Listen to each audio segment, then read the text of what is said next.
I'm sipping, I'm sipping, I'm sipping, I'm sipping, I'm sipping, I'm sipping, I'm sipping, I'm sipping. Sipping, I'm sipping, I'm sipping, I'm sipping, I'm sipping, I'm sipping, I'm sipping, I'm sipping. Smartphone, y'all sound dumb. Nah, it's crazy though. No, that's real shit. She did right. This is Sippin' with Sammie. Sam Malone, Barstool, Rug. If you ain't sipping with Sammie, you ain't sipping right. Get your fucking life together. And I got Saf with me. Yo, I'm in the building. And I'm gonna let Saf introduce our guest, man. Well, listen, we have a amazing person sitting next to us. You are talented. You know what? First of all, we just gotta you need to see the merch real quick. Show them the merch. I don't want to be covered, but we have an amazing person. She is black. She's bold. She's beautiful. Thank you, Queen. You're intelligent. You're educated. You're a motivator. You're an inspirator.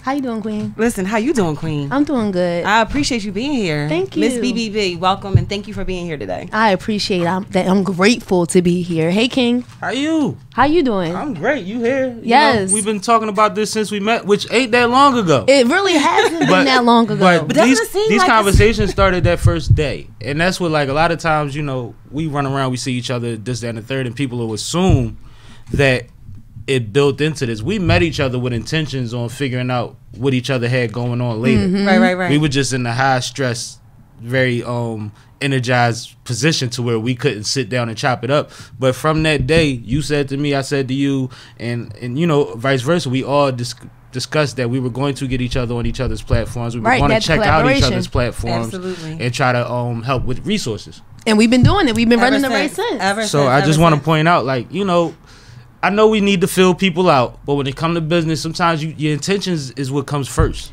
And we followed up on all our intentions in a short amount of time. So I appreciate you getting here. I want to applaud that too, because that's really it's really important. It's something that we speak about. There's two things that I wanted to mention. First thing is, as they say, real recognize real, right? And so your energy matched. Like we just have had amazing energy, and we just since as a unit we've met. You and I go way back, and that's the second thing I want to get back to. Is it's really important in your circles, your surroundings, when you meet people, to network them, establish that communication, and also maintain it, as we said here. Definitely maintain those relationships. And so we go back to being Danko dolls. So it's really important to people, again, just to be in a certain circle in a community. So shout out to Philadelphia. Yes. Shout out to Joan Myers Brown, to all of the shout out to y'all. Like, I know y'all praising me right now, but seriously, it's about y'all too, because we did meet in a short amount of time and make so much happen. We've been running the race. And like I was telling Sammie before we got started, is it's a joy to start the month with you guys and end the month with you guys. And I want to put, we did. I thought about it on the way here. I was like, oh my God, like I started the month with them on Fly Girl and Fly Boy Radio. And then now here Sippin' with Sammie and Sunny Brick. And then I was like, I gotta do a whole little recap video. And I got started with that content and ended with this content for February. That is beautiful. That'll be heavy. It absolutely is. I didn't even think about it that way. Yeah, I was thinking about it on the way here. So, you know, as we celebrate, you know, each other, I know I get my flowers right now. I'm definitely going to keep celebrating. You know, that's been my theme all month. That's likewise. That's how you've always been. Too, absolutely. And that's how the relationship and the energy started off well, because like I said, you approached it that way. You know, you walked into a room that a lot of people were overwhelmed in. You asked me for a quick little set of advice as to where you should set up at. And when I made a suggestion, the next thing you did was said, you know what, I'm going to sit my stuff here and I'll be fine. And you figured it out in no time. And to be able to navigate that kind of stressful situation, especially where you was in a position where you was one of the later people to get there that was in media. Right.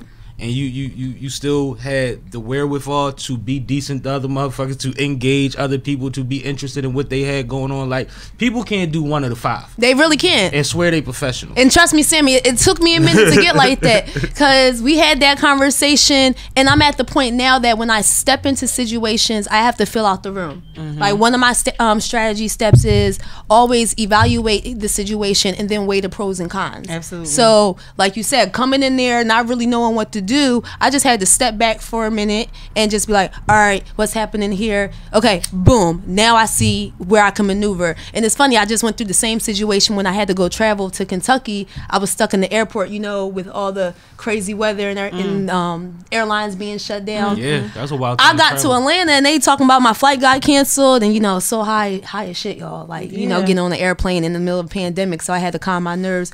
Trying to maneuver, I realized I do better when I step back and evaluate instead of jumping right into it. Right. Because then I normally panic. My nerves get high. I have a lot of fear, embarrassment, shame. Whereas in now, with all this growth and self-care, I'm noticing more that don't rush into things. I can't do it for similar reasons. I mean, my anxiety and my temperament doesn't allow me to rush into things. Right. I have to think about them 2 or 3 times, and I have to lean on the fact that no matter how urgent or deep what's going on is, I've probably been through worse, and I'm in the middle of it. So analyze it that way. It's like I told you, Chick. Y'all know Chick. Chick was going through something a few months ago, and she was very upset, rightfully so. Right. But I kept telling her, one thing about what you're going through is you're in the middle of it. Solving it only takes a couple days. It's not going to be a long-term thing. Right. So realize while you're in the middle of it that you're in the middle of it, so that you can relax a little bit. Definitely. And see things from a different perspective than, it only take 10, you change 10 degrees, we at a different trajectory. Definitely. You and know it was what I a mean? lot of Just people think in that about- room at the Philly Hip Hop Awards. So anxiety was definitely at an all-time high. Right. And guess what? It's also it helps you or assists you with focus. Like you can identify what you need to focus in, actually your order of operation and how you should execute it. Right. And that's true too, because speaking of trying to focus and maneuver, stepping away, I was able to focus like, who am I supposed to get an interview with? Right. Because remember, I Get told objectives in y'all, order. everybody was trying to ask me for drops, and I kept thinking about, well, do you want this interview or do you want to do a drop? Right. What's more important? So Right, you're right. right. That focus is potential is key. It's key, right? And you see, I'm spoiled. I got these ladies with me. We got the fly girls that pop up damn near everywhere we at. They direct traffic for me. Right. A lot of times, I'm good with just tell me when to go. Right. So until then, I'm going to fix my drink. I'm going to roll my L. I'm going to hit my L, try to relax my nerves. But I don't have to, maneuver as much as, some of y'all did that day because I have a team with me. But they just jump into these moods. Right. I didn't, when it started, me and Kay was trying to figure a lot of shit out. Me and Saf was adapting to a lot of things that wasn't necessarily comfortable. Like, just imagine the two of us interviewing somebody like this right next to the stage speakers. Right. And you can't hear us. And, we don't know if we picking up in the mic. We don't know how good it, but we got to get everybody. No, I get it, because the outside don't see that. They just see what we're putting out there, but they don't see all the work that goes into setting up production. And I don't complain about those setups because you know what? This is hip hop. Right, Absolutely. definitely. And that's part of it. And I mean, not necessarily this platform is hip. We are hip hop. We come from, that's our culture. So sometimes you backstage, sometimes you on stage, sometimes you under the stage, sometimes you in the barn, Right. sometimes you in the fucking garage. Like, we don't complain about that. But Definitely we had to can't make complain. adjustments. We had to adjust equipment. We had to have a plan A. Gotta learn how to play all fields. Yep. Depending on the venue. Right. So, we had to order more stuff. But they've helped a lot with my adjustments. So I've been spoiled with that part. Because Blessings. while we're on scene, they do a lot of the talking and the navigating and the dealing with people. Like I said, we've interviewed people that didn't know I talked until we started interviewing them. Right. Because I'm afforded that luxury. So And I they just know wanted to that say I what they appreciate doing that. don't go unnoticed by you. They already know that, right?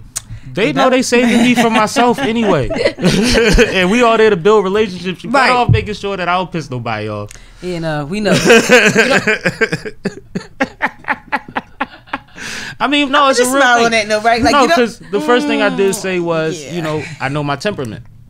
So You I'll absolutely pull said that myself first. out. You absolutely said that first. I'll pull myself out. You have to know yourself when you're working with other people, because then you have to set those boundaries. Sure. And that's where I really applaud y'all, because it takes a long time to find a solid team It's a challenge too. that can It's a play a helping challenge. hand, and you don't feel like you're giving your all and they're giving any less, or you're being pulled this way and that way, or someone's feeling like something's not going right. And I watch how your team navigates, and you can tell that there is growth, and it can be more growth within it, and that y'all listen to each other. That's the one thing about collaborating with other people. Absolutely. It's taking the time to really listen, and that's listening to understand.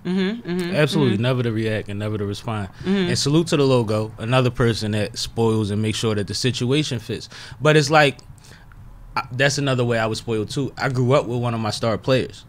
Like, I've known her whole life. I knew things about her that she didn't know about herself when we were young, when we were kids, because I always engaged her and her crew. They was the homies. They was, we was all like family.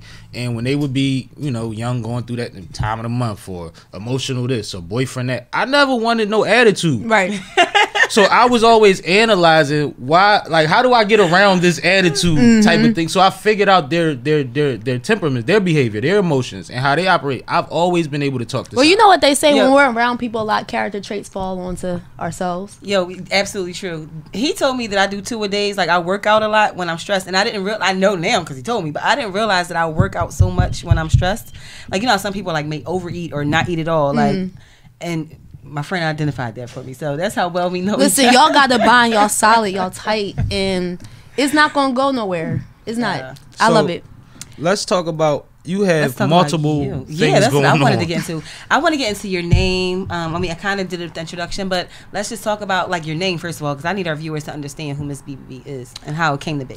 All right, so Ms BBB stands for Black, Bold, and Beautiful. It's basically just me stepping out and being the face of my brand until I can find the people that want to, you know, authentically. I got to say it like that because, you know, people want to come a part of your platforms, sometimes have their own motives, and it doesn't always work out. So until I authentically and genuinely find those that can be the face of Black, Bold, and Beautiful, I'm going to do it myself. I also figure I can do it myself because I, like as y'all said, I dabble in a lot of different things. I've done a lot of behind the scenes, lighting, photography, technical board operations. So I want to now take that and bring it in front of the camera. Okay. So play both sides, play the fence. And it's actually really helping me step out of my comfort zone, which is what my platform is all about. So Black, Bold, and Beautiful is a brand that advocates truth and understanding purpose by implementing self-care strategies through digital media productions. We are at a digital media time right now. Okay. I'm an old school traditional person, you know. People look down on that as a tool for what you're talking about. Right. I see what you're saying. Yeah. So I feel like I'll bring both to the table, and I'll show it in the way that everybody can understand. Right.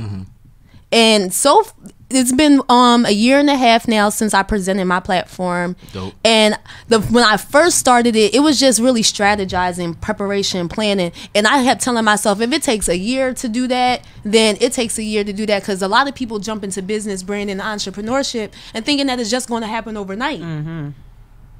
And you can be, as they say, when we go through changes and transitions, someplace in 3 months, 6 months, in a year. Right. And if you just level it out, it works out so much better. Absolutely. And as we talked on Fly Girl and Fly Boy Radio, I was in a whole different type of place when I started this brand. And I had to keep thinking to myself, how can you start something advocating this when you're not even there yourself yet? So I had to stop and think, what can I do that can be a relation to other people? And that is just showing them the process along the way, because we all go through different things. I think that's dope though, because people don't like to be talked down to, or swung down on. And when you talk about certain things as far as self-care and confidence and what real self-love means, and it's way deeper than a selfie, people get offended and they don't know how to take that. But if people can see that you're on a journey with them, that's, you know, it's kind of like doing an exercise class. You don't want them barking orders. You want to see them go through it too. Right. You know, and it's like, oh, all right, well, I can see where that's a struggle for somebody else, and I'm good at this part, but I need to figure out that other part to balance it out to where I could have everything on a level so I could pull this off. Right. I think it's important to see. I think it's dope that you realized after starting, you knew it was a necessity for it and didn't realize how necessary it was for you. Right. I think that's ill because you didn't put it down. You went in that direction. Right. That's because the dope. very thing that a lot of people try to brush under the table is that we do need to put ourselves first. We can care and love and do so much for others, but what about just doing for ourselves, taking the time that we need for ourselves? Like I said, I've been pushing it, and all month I've been saying celebrate you, love you, and then I've been celebrating others and loving others. But I can honestly also say that I've also been in a very down place as well, trying to figure out how much do I give to others.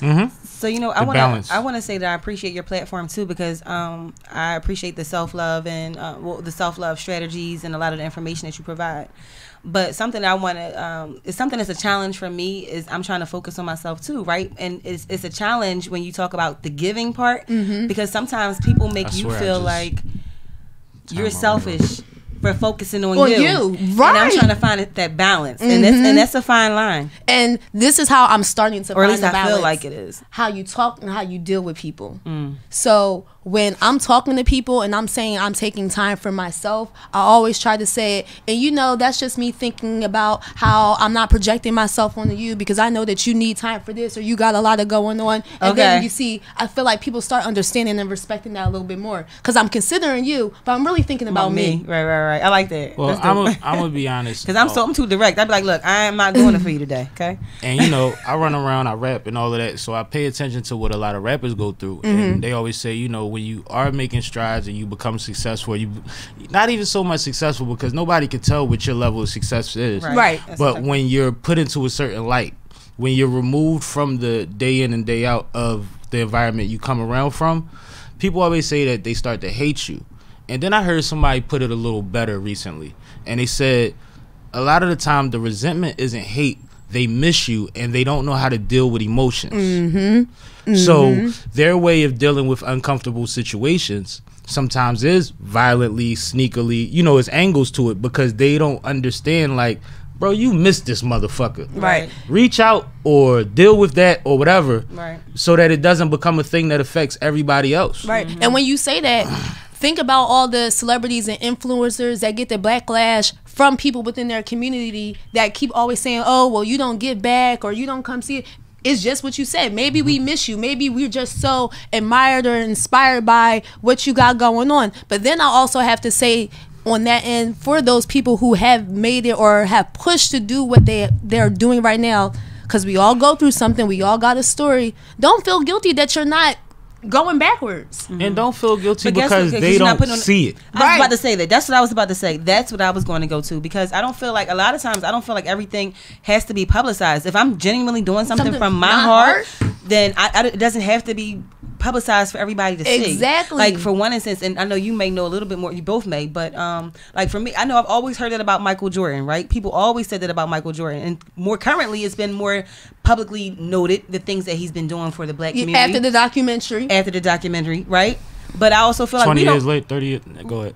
right, but I'm just saying, Yeah. but I'm just saying, but we don't know all the other things that He's may done. have transpired. You know what I'm saying? But and the reason I say 20, 30 years later is because he's put up with that scrutiny. Like, That's my point. It's had an effect on the one thing that he does care about, Right. which is his legacy in sports. Right. People have always tried to knock him down a notch because lack of philanthropy, lack of interest in his own community, by their perception of it. And I've been a part of those conversations, and I've compared him to others, but we're also talking about different times, different understanding, and he was the first athlete of his kind.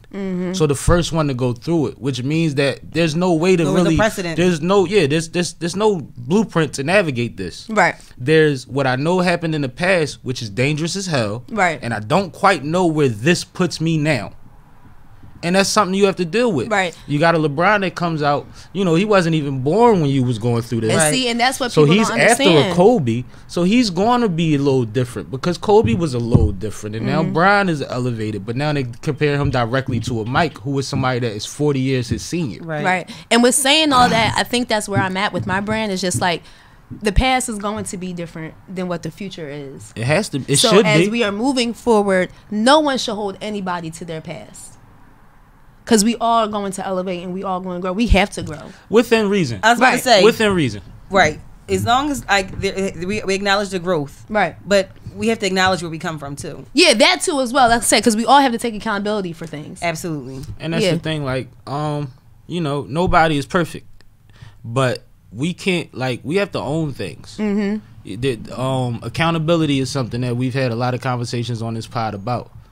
When you own up to shit, people can't use it against you. When And you that's live what- your truth, people can't use it Right, against you. and that's why I say let's If you walk in wanna our see, truth. if you want to see your past keep haunting you, let it. Right. I agree. Allow it to. But when we're speaking our truth, the one thing I tell people is that you have to remember that your truth is your truth. Absolutely. Everybody is going to have their version of a story. Absolutely. You cannot allow other people's versions of your truth deplete what your version is, because then you start pulling yourselves in all different types of direction. Absolutely. You don't owe anybody the explanation of things. As long as you are speaking your truth on the light of what it is for you, That's all that matters. And as long as you're not hurting people. Right. Like, and I don't want to say intentionally hurting on people. social media, man, since its implementation, like, I feel like it's given. And that's why I said I'm an old school, traditional type person, especially with this journalism and communication media field. Like, social media technology is good for advancement in a certain sense, but social media technology makes it a disadvantage. Well, part of the reason if it's used improperly, right? If it's not used in the most effective and in the best way. But there's so many different ways where we start to, do those different lists of how they are not used improperly. We got to start thinking about, the creeping, then, language, what people are posting, and then, traffic. Like, it's just like... It comes down to, it's similar to hip-hop. It's so new in respect to every other way of communication, socialization, community, or whatever have you. So the people that are on there being positive or on there being constructive and things like that, they don't even know how to curtail what they intake. You see what I'm saying? So now they're bogged down with the nonsense because we're not even that advanced on this medium yet to figure out how to make it the perfect place for us to do what we want to do. Exactly. I definitely agree with you. I think it's that. You was right. Sammie be coming with the knowledge, girl. Sometimes he get with the wise words. Yo, But my shit be more John Blaze than it. Hold on. I got to tell y'all. I forgot that this was sitting here. And I'm only going to tell you why I forgot that this was sitting here because it's a Tuesday. No, it's because we gave you a damn soda. We should have made you stick to the script. Get thirsty, you got one option. But no, I'm going to drink this because it's definitely going down nice and smooth. We're going to toast right now. Toast that. See, because you drew attention to it. No, because I want to tell you something. Because I want to tell you something about it. So, when you called me and you asked me why I wanted to drink and whatnot, and you said the cognac, my godmother was like, "Oh, you got to tell him to get the cherries." I said, "This is a podcast show. We not do." He's like, "No, but that's what you drink with the cognac. You got to get the 4 cherries, and then you put 2 ice cubes in it." She OG. We could have did it because I didn't even think about refrigerator. it. Right, see, and I didn't even think about it. I was like, I'll talk about it with them on the podcast. We could all do a little schooling right there. So I just wanted to talk about that. Shout out to her. That's not my twist, but I was raised like, I come about drinking. Because that's when you had the Grand Marnier. I didn't grow up I grew up drinking with my friends, but I learned about drinking from grown folks. Right. And I certain things you don't mix, certain behaviors that you don't do in the bar, at the bar. It's just certain things that just you don't turn your back to the bar. You got to run it. I know the 4 cherry and a couple cubes thing. Like I'm familiar with that. Like when you said, I'm like, well, she an OG. So shout out to her. Right. She was just like, but that's just not how I do my thing. I feel you. I was like, no, I'm gonna just talk about it. If that was what you, I was willing to stop for a bottle. So if you wanted cherries, I'd have got you the cherries. Listen, I didn't even know you did that with cognac. So when she said it, I was like, no, I'll just go and talk about it. I was like, but I'll definitely mention. She's like, you just gotta get the 2 ice cube. You put about 4 cherries, a little what's that? A toothpick and whatnot. Just be sipping nicely. I was like, oh, you really trying to? She original player. Original player. Tuesday. Yes. But what we was talking about with the confusion with social media, that's part of the reason that with all the ways we could have went with this platform, this is a conversational platform, right? Because what I learned before social media, a lot of times relationships, whether that's with women or with my homies, motherfuckers have no idea how to communicate. They don't know how to have a conversation. They don't know how to have a disagreement. Every disagreement is considered an argument or a fight. Hello. And that's very scary and it's very dangerous. And it got ostracized. It got blown up and plastered and put in my face based on social media. Listen, Sammie, that's some real stuff because someone was on the in a conversation with me the other day, and this was only via text message and voicemail, and they was just like, yeah, and they was going back and forth with me via text, and I'm just not a person that does that. I'm just like, if we're going to have a conversation, either going to be in person or give me a call, so words don't get misconstrued. I really don't like talking through text. Right. Inflection, tone, body language, all these things are taken away. So they're saying to me, they was like, well, I just don't want to call because I don't want to go back and forth. So I was like, well, why would you think that we would be going back and forth? But some people, it's actually we were doing via text, right? And it's a cheat code though, because now they have time to think of their response. Exactly. And they're typing. I don't like text they're typing while you're responding, so they're not even reading your shit. Right. I don't like text messaging. It all plays for that right purpose, now, for that reason, in that way. That communication is lacking, and people just use it via social media. That's I see people that literally say, "Why'd you call my phone? You should have texted me." Right. And not to me, but like they'll post it. Right. Like, why do people call people? Like, why do you have a phone? Get a beeper, like, yo. what are you doing? You might as well get a 2-way. Everything else going back Might as well go back to beepers. Yo, I it's just crazy. can't do. I need a phone call. I mean, for certain things. I mean, if it's a yes or no, you know, some things you can definitely handle through text. A conversation is, not, and most of them is not one of the ones that I want to do. Like I just can't do it. When we're scheduling things, me and Sav text. When there's something to talk about, Sav calls me. I call Sav. Definitely. We don't text those things. No. But scheduling is something, all right, cool. We got something coming up in a couple days. I'll shut the text I could wait for a conversation response. down quick, first of all. I'll just call quick. you. No, I'm going to just call you. I'm going to call you. If you text me, first of all, I'm a big on right now with telling people, let's engage more if you're texting me in conversation beyond how are you doing, what are you doing and stuff, because you can ask me that. I want to say something else to her too. No, I'm talking about period, like just regular girlfriends or anything, because let's think about our text conversations. Someone texts you that, hey girl, how you doing? You answer, hey, I'm doing so and so. Oh, okay. What the fuck am I saying after okay? You text me. Right, I'm assuming that you're about to continue this conversation. So what I've been telling people now, because I realize that people don't go in depth with follow-up questions or really trying to really interesting in what a person is saying when you're asking that, what are you doing or how are you doing, is saying that when we are in conversation, let's rephrase what we are saying when we send it out. And let's make sure that we are not saying the usual, oh, how are you doing? What are you doing? Because you are already stopping yourself in conversation right there, especially if it's text message. I feel like it depends on the recipient. But I feel like it becomes a construct. Like, with someone like you have a deeper understanding, like as we all do, of conversation. But for the average person, it's the thing to do. Right, it's the That's opening, the problem. right? That's the problem. It's the greeting, the salutation. That's the problem with all of this stuff. Everybody's just doing what they think they should do. I'm sorry, when I say it, I genuinely mean, how are you? And I always, if you say to me, hey, Si, how you doing today? I'm good. How are you? Right. But at the same time, your conversation doesn't go dead at that point. Right. It usually doesn't. And that's why I say she's talking about lesser conversation. I wanted to comment on something else that she mentioned too, because I love your thought process and I just love the way you move.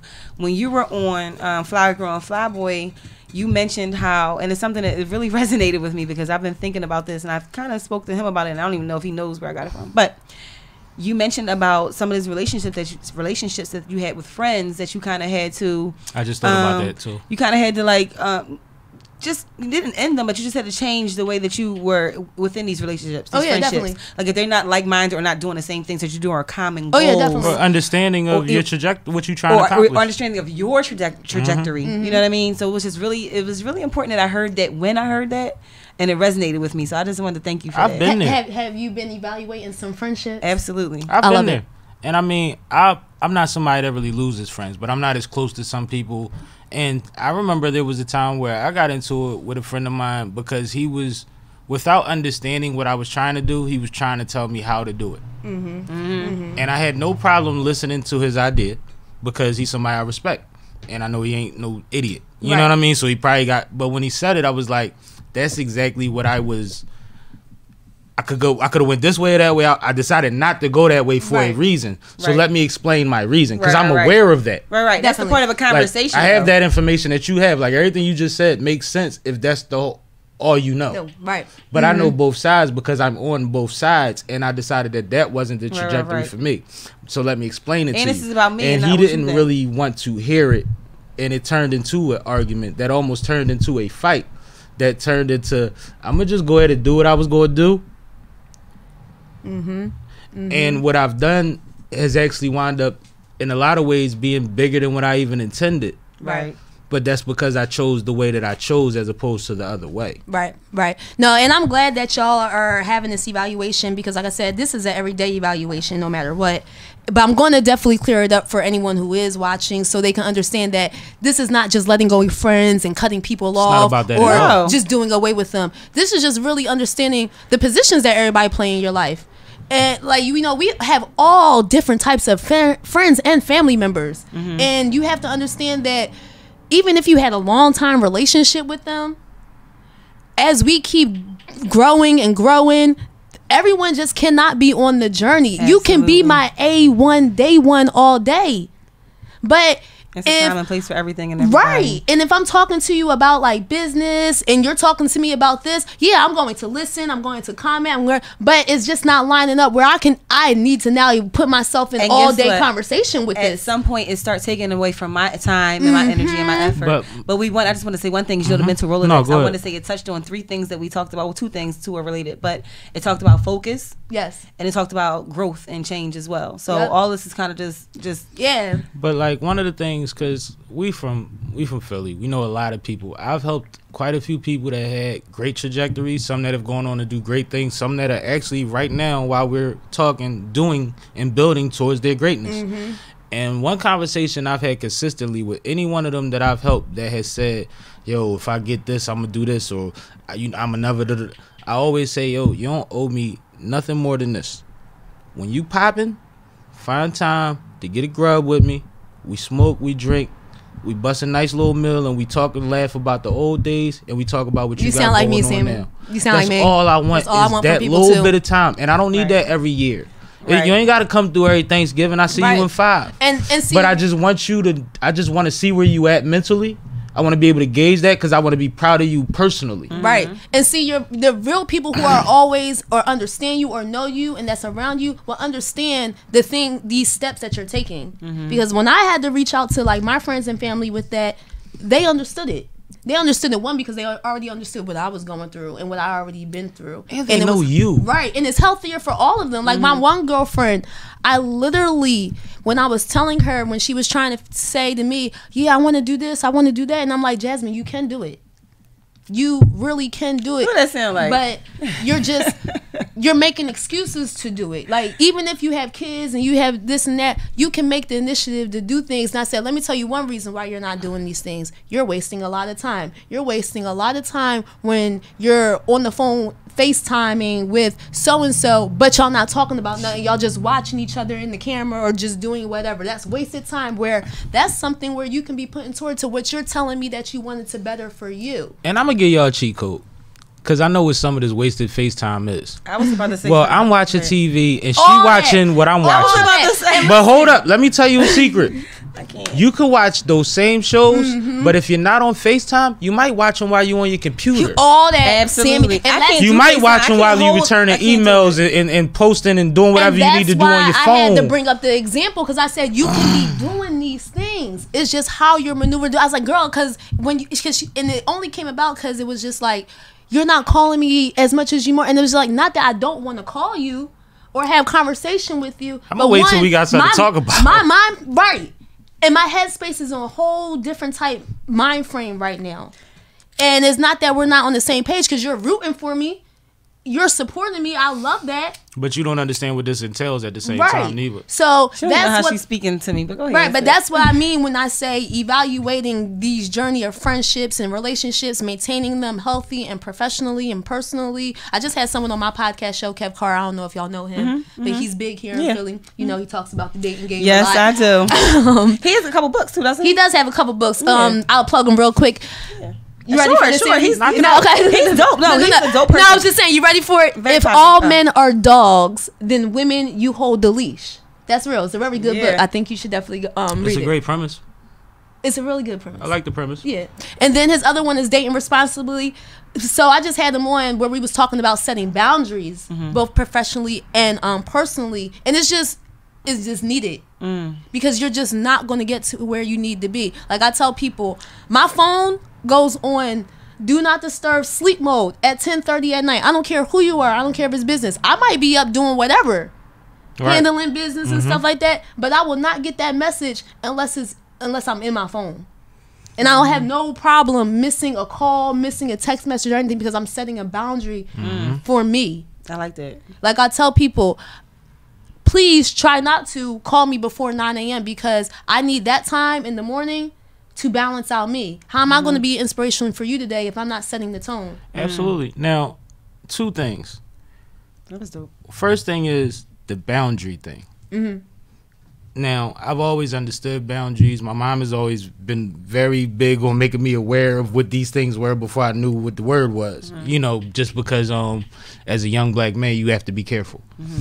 But my last job was in behavioral health. Okay. and I worked on a campus, and I ran a consistent unit. Like 98% of my shifts was on the same unit.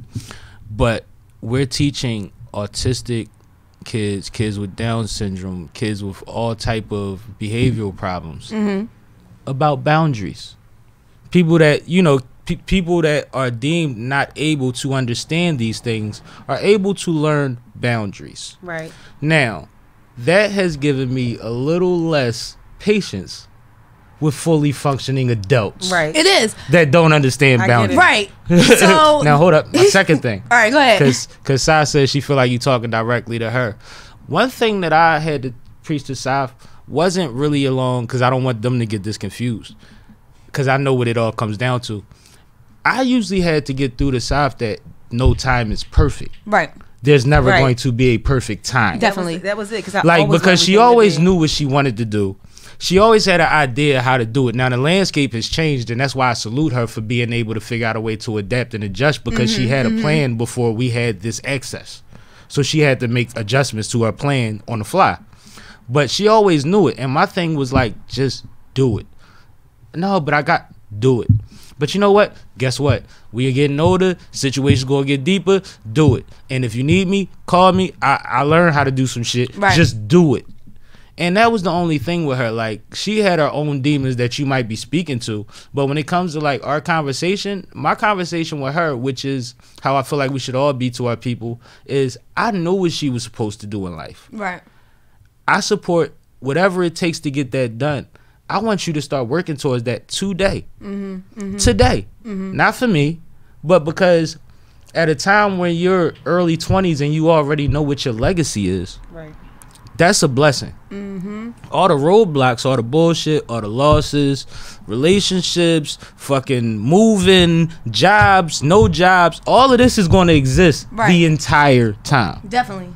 The entire time. Be some obstacles. We're never going to be without it. So you know what feels like the perfect time? Midnight. And then one day she told me that she was on it, and then she stopped talking to me about it until she had something. I had to do that. I had to stop talking to people about it because I also started feeling like I wasn't getting support from some people as well. Like, why aren't you doing this? No, I felt like I had to show and prove. She knew she had to show the other side. Right. Well, that's what I mean. Like I said, because when I kept thinking, well, why isn't this coming? It's like, you know what? Stop talking about it. Do it. You know what my mom told me? My mom told me, don't talk about it, be about it. Yep. And that came from me telling my, one time and her mom a real one. It was about me saying something I was like, I'm going to just do this. She was like, don't talk about it, be about it. Like, you keep talking about what you going to do, like, don't do it. No, listen, everything that I probably be preaching, and I'm very honored. I'm very, very honored that you said a lot of stuff resonated with you. It's just stuff that just would happen with me and that I go through that I just try to bring to the table. But we have to be honest with these platforms. Right. If we build these platforms around what we think people want to hear as opposed to what's true to us, then we're not doing the justice of having your own platform. Right. What's the point? Exactly. And then I also want people to think, I don't want y'all to think all this stuff is just coming from my mind. You know, I do my research, gather my a lot of them is some old wise tales that our mamas and our grandmamas you gave me some really good. You gave me some good books to read. The thing about it is, I'm glad. I got some more. I got some more books. Some. Things that sound cliche are cliche for a reason. Right. They're cliche because they've been working and been said for so long and still working. Right. And people hate to sound cliche, but a lot of the times them downhole sayings is what you always come back to. And that's why that's I tell fundamental people, values. And that's why I said that's fundamentals. All the crossover and the dunking is one thing, but you gotta learn how to dribble that ball first, baby. Right. You see what I'm saying? And that's what they taught you. That's what your grandma could have told you if she couldn't walk. Right. And I literally just tell people, it's how to put you things in ain't never perspective. hear that old school saying, that old wise saying. You be amazed at how many times you'll say something and they'll act like you made it up. Yep. Because motherfuckers didn't have that. Yeah. So I just think about all of that. Brings me to your shirt. Me too. I was about to say it a couple different times. So, this is my shirt. This is a line that I just presented. Nice. It was my grandfather's saying. My grandfather. I'm a 4th generation editor and publisher for our viewers, and this was my grandfather. So my great grandfather was the editor and publisher. Or I'll start backwards. So I'm an editor and publisher. My father was the editor and publisher of the Philadelphia New Observer newspaper. His father was the publisher and editor of the Washington Observer, and his father, my great grandfather, was the founder and editor and publisher of the Washington New Observer as well. And this was their saying. They had it, and it was really important, especially at a time like now and any time. Not only like now, but anytime. But you spoke about a few different things. You spoke about people telling their own story, and it's important for us to have our own narratives and for us to tell our own stories. We can't. Media is a big place, but we have to find our place in it and make sure that we tell it from our own perspective. Especially now, before we go in, because the media is the one messing up everybody's stories when they pass them on. Absolutely, and that's what I was getting to with social media. So it gave a lot of people a platform to speak, but nobody necessarily. There's no fact checkers, right? There's no way for people to understand or know that these things are true. They're not even responsible for their words. Right. Which media is supposed to be. Right. Speaking of words, because I was going to say, you know what word I hate, and because you're an editor and you know you got the background, I hate when the blogs put out allegedly. We know from journalism you are not supposed to use that word at all. Right. I can't stand it. Yeah. No, so I was just saying it's just really important. And you spoke a few different times. You both actually spoke a few different times about our voices and about just our community, our village, our own narratives, our own stories, and the slogan. Oh, the Black press is the voice of Black America. So we have to be our own voice. We have to make sure that we, resonate within ourselves. And this is a project through On the Scene magazine, which is a positive platform. We cover everything from education to entertainment. Absolutely, I will. We cover everything from education to entertainment, but from a positive perspective, right? Because we're inundated with negative information, and that's like you said, it's just the same two people that's sitting on FaceTime, not doing nothing with their time. We're inundated with that. You know what I mean? And like I said, and I'm not trying to throw no shade out there. No, it's not. But it's just like, but we gotta use our time more effectively. I mean, if that's how you consider yourself being great, because that's what happens when you try to give people constructive criticism. Well, guess what? Make some money off of it. How are you profiting off of this? But the one thing I will say, because like I said, my girlfriend will watch this, and I love her. She has made changes. She did. It's not about that's awesome. Yeah, that's what I wasn't even talking about. I know she won't watch that, so I'm going to just shout out to her real quick. Like that's that. What My we're girlfriend here for. has made some changes. Well, shout out to her. So is my homegirl. My homegirl made some changes too. Yeah, I'm talking about. We gotta plug them real quick. No, because that's what we're here for. Like, she doesn't resent me for grinding her up. I shout him out for it. She was bullshitting. Right. You know what I'm saying? I shout him out for it. And guess I just want to tell the viewers how long ago it was. I established On the Scene magazine in 2010. So that tell you how long ago we were having those conversations. What sign are you? A Libra. Okay, so we're the same sign. So shit. I'm about to just go in another room. No, and I only say that. No, I only say that, Sammie, because the one thing that when we get constructive criticism, Libras will still think about it in their heads over and over for a minute. That's why she worked out 2-3 times a day. And it will wait on us. So that's why I'm just going to say, as a Libra, I am trying to also learn not to allow what people say to weigh on my mind. And you can receive it, but you don't have to receive it. And I'm just sharing that advice with you as a Libra. Now, I get it. One thing I could say about it is I received it. I'd rather her worry about what I'm saying than what was going on in her surroundings. Right. And that's very real too. There was a lot of people, for whatever reason, that couldn't have these conversations with her, that wouldn't be privy to these conversations, that have no idea who they're sitting next to. And that's why I say you got to know when to receive it. And I know she's special in exactly what she was trying to do. It's not like she was telling me she wanted to do some wild shit. Right. She was telling me something that made all the sense in the world. Like, I call her, she's been deemed for years young Lisa Thomas Laurie since she was probably 10. But like, I call her that and Angie Martinez Jr. Definitely Angie Martinez Jr. She has an energy that works for people. People want to talk to her, and they get comfortable around her, and she knows how to address things. She knows how to word things. You know what I mean? The only advice I told her was to ask shorter questions. Right. But at the end of the day, she was trying to handle with care, not realizing that you already doing that. You already doing it. So this is what you're supposed to do. And what he telling you, somebody had to tell me as well. Right, so that's why I say I feel that love. I really do. And that's the type of people that you keep around. And like what he was saying, like, I definitely receive it from certain people, but other people who might have been even like, who could have had this conversation, I would not have even received it, because I'd have been like, you don't know what you're talking about. What do you know? You know what I'm saying? So I just definitely appreciate, again, it's about your surroundings, it's about your circle, it's about your community, it's about your village. But I appreciate the consideration, because at the same time, I wasn't somebody that was rolling in business that's telling you how to do business. But you ain't have to be rolling in You see what I'm saying? But I mean, I understand. Keep your eye where it needs to be. You know, but this was a long time. We was young. I mean, we were young. This was before. Like this was. I was still out here doing wild shit. That God was giving him the direction. And he being was just crazy. keeping his eye where he needed to be. Sometimes I tell people, you don't have to necessarily have the expertise in the background to do something. I know society has conditioners. Don't get me wrong. I stand by my degree all day, but I salute those people who have made it, you know, to where it need to be without having that same. We also know what happens while you chase the paperwork. Right. Somebody else is forced to take their job at a lower level, and by the time you get there, they established. Right. They know the job and all that. And if you become their boss, you're gonna have to respect them, or they might be your boss anyway. Yep. You know what I mean? So it's like to each his own.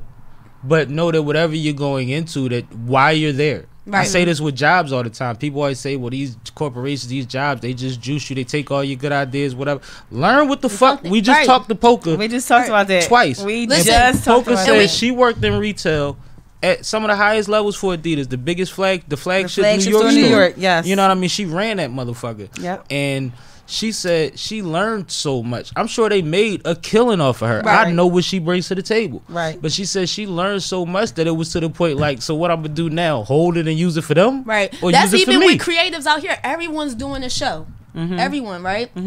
Everyone's trying to pitch it everywhere, right? But no one is not realizing that don't even pitch your stuff nowhere, because once you pitch it, if you ain't signing no waiver form or anything, they can take that idea. Absolutely. You just you're shopping it, but you're not shopping you. You're shopping a theory. And then a lot of people are shopping things before they even have proof, of that it works. Yep. You know what I mean? Before they even figured it out, before they even went through. And it's something you said earlier about everybody doing pods and everybody has a voice now. I've had people that, and this is no shot, but they had a pod for about 2-3 months, and I talked to them on air, and they're saying stuff that's like weird to me. Like I remember I had somebody say, man, I backdrop shitting on yours, and I was like, that's crazy. And I'm thinking, like, I travel with my pod.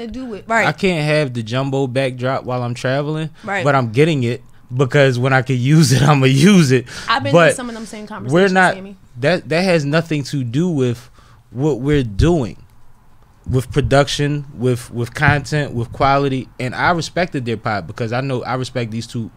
It was a few gentlemen actually. I respect their opinions. I know they dope people. I know they're intelligent people. But I'm like, you gotta focus on what we really here for first before we start comparing posters. Right. And I'm glad you said that, because I did just add this service to my service is media encouragement. So I want to help those who have a story or have a show idea build their platform. So help you outline it. So you can either get a template, or you can book a one-on-one counsel for me, or we can keep an ongoing service. How do they get that? They can email me at imbb.2020@gmail.com. I will be posting it at the end of this month, because, you know, February is ending like quickly. Yes. So you can follow me on Instagram at _IMBBB_ and shoot me a DM. Word, because that's dope. That's necessary, and that fits what's going on now. You know, a lot of the meetings that me and Font Productions took on was when the podcast wave hit, everybody wanted us to either teach them how to do it, or consult for them to build their studio setup or whatever, so that they can market it to other people, or to run that division of their studio. Right. And a lot of it was just the lack of knowledge. Like on some real shit, if you'd have caught me at a bar and bought me 3 drinks, I probably could have told you what you trying to pay me for. Exactly. Because I'm not stingy with information. Right. And see, and that's what it is. And it's about building that network. If they would just had the conversation. And I probably should get paid for this, but I'm such a fool. You know what? I fuck with you.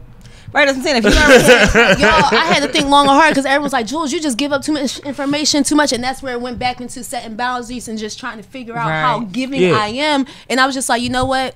Just add it. I don't want to build nothing necessarily for you, but I will encourage you how to do it. Because everything's about transitions. Like, and every idea is not a full plan. Right. This is SippinWitSammie was an idea that took on many different forms before it became a reality. Same thing with just BBB based and Wild on Wednesdays. where the original idea came from, why that fell through, and then so forth and so on.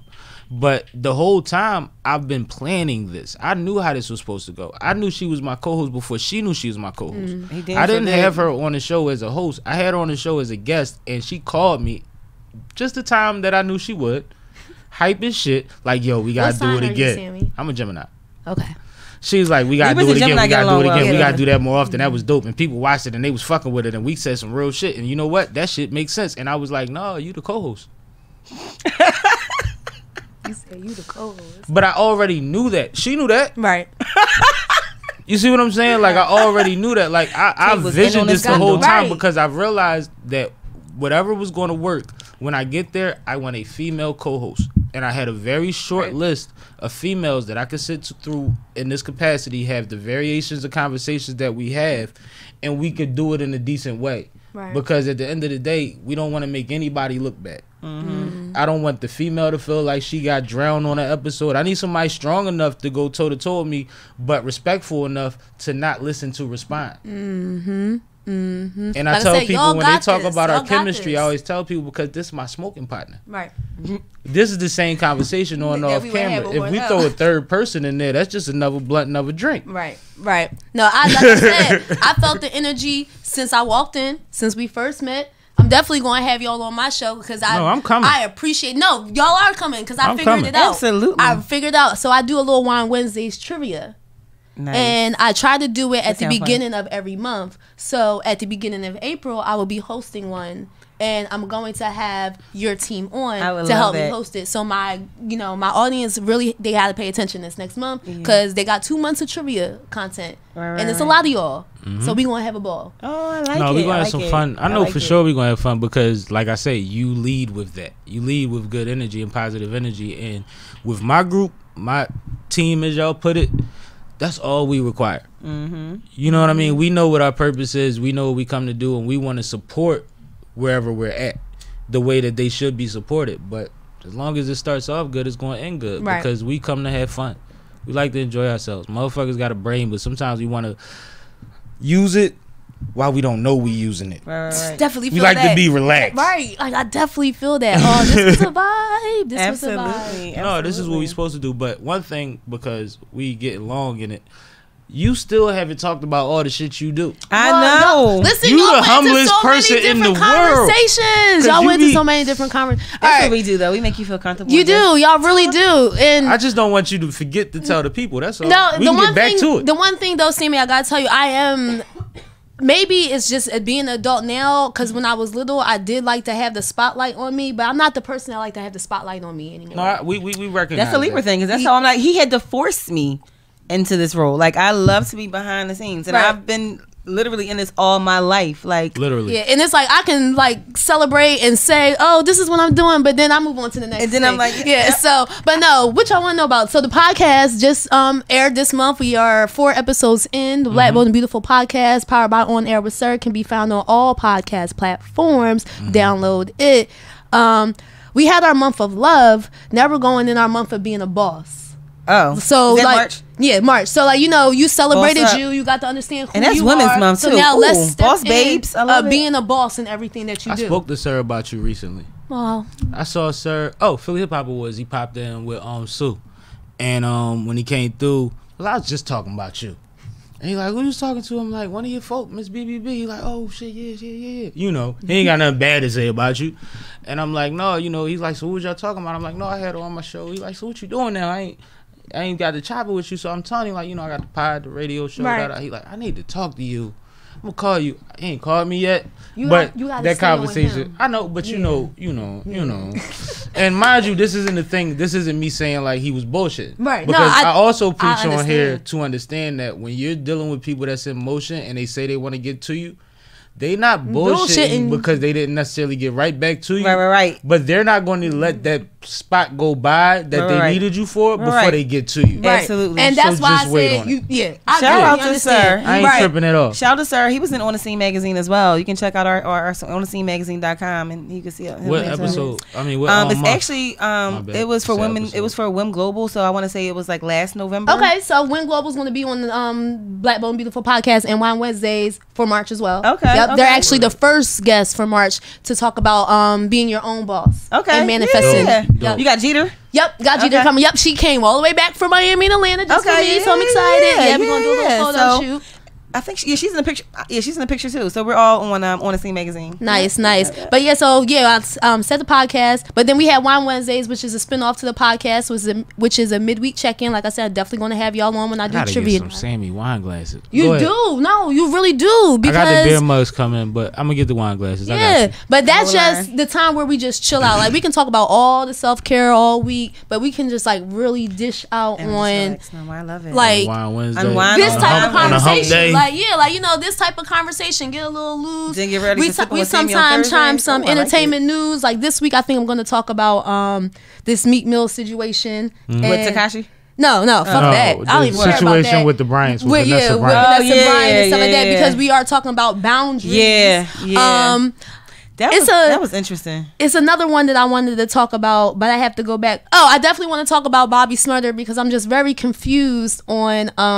Are we really this excited that he's out after 7 years? Is it that? What we're excited about is we just watched Clown run around and tear the industry up for almost a handful of years, and then drag it out by going to court and snitching on a bunch of people. Right, which I understood. This is the person that was the wave from that area right before that. Okay. Did what he was supposed to do by street and hip hop. Okay, see, I didn't really know. That's why I was like, I think I want to talk about this. Because what Bobby did was, look how I knew it was a segue. Look how I segued that right with the GS9 situation. That was one of the things where the whole gang got hit. Like 20 motherfuckers got pulled in with a bunch of crazy charges. He wound up in a situation where he could have done 4 to 5 years. He took 2 extra years so that his man could get out 2 shorter years. Now I did read that. So his man actually got out before him. Okay. Rowdy Rebel been home a couple months now, and now he's coming home. So in a time where hip hop in the streets already salute and respect that, and you got a lot of street dudes that have made a lot of money since he's went to jail that respect him, he was already going to be good. But with the snake shit that we saw in between, it's a bigger light on that now, because it's like, this is who we salute, this is who we show off, this is like, we can't give all the energy, and this is why I like to talk hip hop. This is why I need the clarity. People are still posting the asshole, and their caption says, but y'all keep wanting to get his motherfucker attention. You just posted him, right? So that's why I said I wanted to talk about it, because I was very the kind of energy, and I like entertainment. Let's post the kind of energy that we act like. Talking about Black Lives Matter, a lot of shit was going on, and mind you, hip hop is it's a lot of falsehoods to it. Like, there's a lot of people that's a part of hip hop, quote unquote, that have no interest in who tells on who. Right, and that's. But if we want to act like this is what we support, then y'all better act like it. When this youngin did some shit that a lot of your dads ain't do when they was hit with these situations. And that's that last line right there. I think that's why I wanted to, like I said, I got to bring that to the table because that's just a big news story. And I love entertainment news on Wine Wednesdays. So I'm going to talk about that. And then I don't even know what else I got going on. I don't got much going on. Got my media group with DJ Damage and stuff. Plugged. You hear her. I don't got much going on. Like, Damage ain't heavy. Like, that is that's very heavy. All right, no, I don't mean that like that. I don't mean that like that. No, No, seriously, because we just had our meeting on Sunday, and we are trying to figure out what direction that we are going to continue to go in. But if you are looking to expand yourself in television, podcasting, and radio, you can, reach out to DJ Damage on Instagram, the real DJ Damage, and DM him about getting in his media group. It's a bomb. We've been in for about a year. We're coming up on our year. Okay. And stuff. Nice. Yep. He really pays attention to our platforms. And then, like I said, just being the face, modeling. I never thought I would ever get into modeling. But it's You've been doing good. I've been seeing you. I know. I'm saying I don't know if these are the final shots, but the ones you've been posting been looking good. Yeah, those been some of the final ones and stuff. But no, I First just of all, when you never came in before. for Fly Girl, you were looking stunning. You were amazing. Like, you walked like you model-esque. Like, are you serious? Oh, thank you. No, seriously, I hired a stylist this year because I did not want to go to the stores. I get overwhelmed when I go shopping. Okay. I wanted to step out of my comfort zone, and I was just in a place where I wasn't really like getting dressed all the time when I was in depression. My hair and stuff wasn't done. So I said, for me to get back into that and me feeling good, I'm not going to just do it with me, because it's taken a very long time and I just keep talking about it. I don't know how much a stylist costs, but I'm pretty sure you pick up Saf, take her to the mall, give her an eighth. Listen, I can always need some more clothes. I can always need some more. Give her a little eighth. I literally don't know. She can smoke on the way there or the way back. Y'all be alright in between. No, but being real, and I feel that, and I will probably hit you up, because I even hit up my girlfriend in Dubai, who's always looking fly. I'm like, Catherine, if I send you some money, you wanna order me some clothes? So no, it is what it is. I just wanted to get out of that dark but I respect place. it. I make jokes, and but like and I love your jokes, and I just knew it wasn't just going to be on me, because I would have these conversations with my mom like, I just really need to get my hair done. It's just like, it's not where it's at. Like I said, like I just started getting it done again. Just started going to the nail salon. Like I used to talk about my clothes. Like my skin ain't never had a problem with that, because I like always used to be into my skin. No, I like my I'm very big on my skin, because I get dark spots everywhere, and they show, and it's dry, and I'm just like, I don't want people to see you really that. on it, because there's no signs of that. Well, I'm glad that y'all don't see it, because I really take care. But no, I just had to get out of that dark space, and that one step was like, I want someone to help me. And Sade collaborated with me for this competition that I had came up with. Do y'all know Tiana Goodwin here in Philadelphia? Is she's a branding strategist. So if anyone's looking for a branding coach, graphic designing, she plugs you with photographers. I'm gonna hear about it now because you said it. Because I feel like I look her up on Instagram. Her name is the Tiana Experience. No, she's dope. She was my branding coach. We had did this competition called the Creative Flex, where we had brought creatives together. If you're a videographer, a photographer, and a model, we gave you a concept and you just execute it. So from there, I met Sade, because she was one of the stylists, and we just clicked ever since. That's dope though. She been definitely helping me step out of my comfort zone, stuff I would have never thought, even with the lingerie and stuff. that's part of the advantage, and that's what I want. That's why I wanted to be clear that I was just joking. No, I because love your at the same time, no, not even for you, for the people. Because I want people to understand that you supposed to identify what you want to aim towards and what's missing. It's nothing wrong with paying somebody that's great at what they do to help you fucking get there. Right. Listen, even my photographer, I'm a photographer. You can save a bunch of money on outfits that don't work if you got a little direction from somebody. Yeah, you can take your own pictures. But absolutely. I pay someone to gather my content so I can just focus on my clients. Now, that's one thing I wanted to say earlier. You touch on so much shit, like she said. When you came to Fly Day, she was in the middle of the interview, and at a certain point she got up, and it looked like, she probably run into the bathroom, and then she just turned into a photographer. But she was leaving. Right. So you thought? No, she said, like, I'm about to have to get out of here soon. Oh yeah, she did say that. I thought we was going to, like, exit her out of the interview, like, on air. She got up, pulled out a camera, and took pictures for 15 minutes. Yes. Y'all invited me to your platform. What the I thought I would get some hell? pictures, and like I said, at the end of this month, I will drop some. But I appreciate that. And one thing about Fly Day and everybody in here can attest to it, we're blessed to have people that want to shine light on what we're doing, that want to share the experience. And I mean, from the top to the bottom, like, I've interviewed the legendary Rampage from Flip Mode Squad. Right. And the whole time he was promoting us while it wasn't about him. It was about us. We was just like talking to you. And I'm bigging him up and he's bigging me up. And I'm like, he was definitely a very constant I'm like, supporter. how did you even know who I was? Like, I know who you is. I've been to who you was. And everybody handing him drinks. He like, this is the best interview I ever had. Because everybody want to compare everybody out here. And it's not even about that. No, I mean, we are human. That's why we have to have conversations. Shout out to K Walker, because I really, really like, I mean, he shared the clip yesterday. He did share that clip. But beyond the clip, it was what he said that made me even have the comment. So K Walker is an amazing battle rapper. So, but when he posts, he's very positive. Like, to be a battle rapper, like for me, I like a lot of his posts. K he's is very positive. Humble. He's humble. And what he always shouts other people. So people always honor him on being like the best battle rapper. You the next one, you this, you that. And he be like, no, but y'all got to start booking Reed Dollars again. Y'all got to start hollering at such and such. Okay, That's I get what y'all saying. He one of them. Exactly. So He'll it's get not you a just bag about me. Is he like, yo, I ain't the only one out here. Like, it's enough for everybody out here. Like, we all hot, and it don't got to be one person. And that's how I feel. Like, we really don't. Like, people put people against each other. People don't. One thing I hate, especially for women, why can't you plug me to what you was doing or let me know what you got going on? I'ma do it. But then I also got to remember I can't expect myself from other people. And that's the biggest big one.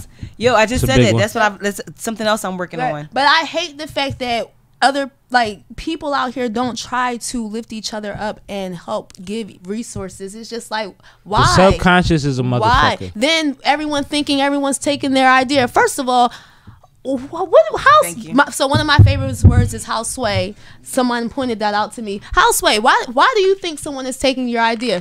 I'm not going to be the only one talking about self-care. You're not going to be the only one talking about hip-hop. It's just a different angle that you got to go around it. I'll tell you like this. Well, I want everybody to talk about positivity, so right. let's go. I hope other people catch the wagon. I already spoke on how this idea was an old one that came into fruition semi-recently. But, like, I had this idea before there was a Drink Champs. But watching and hearing the name, people might think that it derived from me seeing Drink Champs. Mm-hmm. But when I saw Drink Champs and I still was trying to figure my shit out, I was excited because he showed me that a version of what I'm trying to do works. Right. Now, I'm not chasing stars. If you look at my platform, if you're on here weekly, we all in this room know a lot of people that if we say, yo, come on the platform, people will click just because of the name on it in the thousands. Right. I intentionally built it around behind the scenes people, personal people that I respect and I already have. And not that those people I don't, but I feel like I'll call in favors when it's favorite time. Right. My platform is not based on you tuning in to see your favorite whatever. Right. Not this one. Right. No, I definitely understand and respect that. Just because I only thought about it like when you said DJ Damage. I don't, like I said, I don't downplay it. I love him. I respect him. Mm-hmm. He's going to be on Wine Wednesdays, March 20-something. And I didn't think you were downplaying him. I thought you were downplaying your part. I just don't like I don't like people to think that, like you said, that we're chasing people or we're dick riding, because it's never like that. These relationships are genuine. You might be the first person on Sippin' with Sammie to ever say dick ride. I know, hard. Right? That's hard. You're right? I love it. No dick ride. That's the first thing that they say. I want you to keep it real. No, it is. Yeah, and I don't want anyone to ever think like the relationships I build, they are genuine.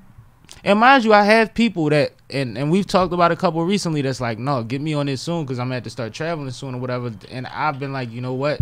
I'm gonna wait till we get through this list that we already have. Mm-hmm. Absolutely. And then I'm gonna get to that. Oh, I'm so glad that you said that, because people will say, oh, well, when I'm coming on your show, when I'm gonna be thinking like, well, I already planned out my content for the, the next quarter, but I definitely got you. No. And some people don't respect it. They don't understand it. But I mean, at the end of the day, I'm not doing I'm not doing Sippin' with Sammie in rollout time. Mm-hmm. So if you have something coming up and you need it out by a certain time, you might not even want to come here because this might not come out for a month. Right.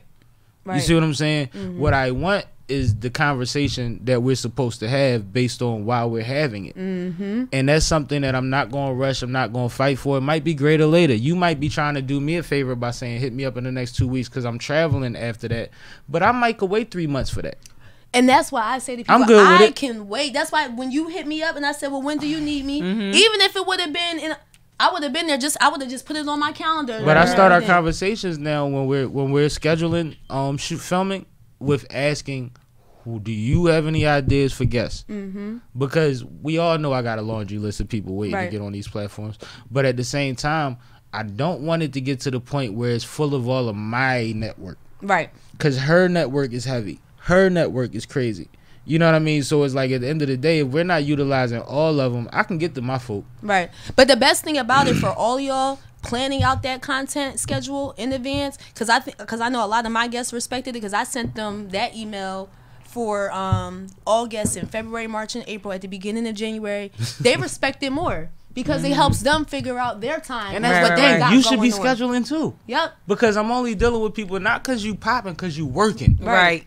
Because you work it. And that's why I say I don't resent people when they say they want to work and they don't necessarily get right to me. Mm-hmm. You know what I mean? I use the example of my producers all the time. I have an inbox full of fire beats. Mm-hmm. But I've been trying to perfect so many other things. Not even perfect, but make sure that they're working and they're moving in the way they're supposed to, that I haven't been getting in the studio as much as I used to. But you'll get back there. But I ain't forgot about none of them beats. Right. I'm trying to run down on. I'm trying to run down on 8 out of 10 of motherfuckers on every email slew. Yep. Just because when I get back in that bag, I'm gonna be on the same mindset for that. Right. That I'm trying to make sure that this shit lines up perfectly for whatever the next move. But these all have to coexist.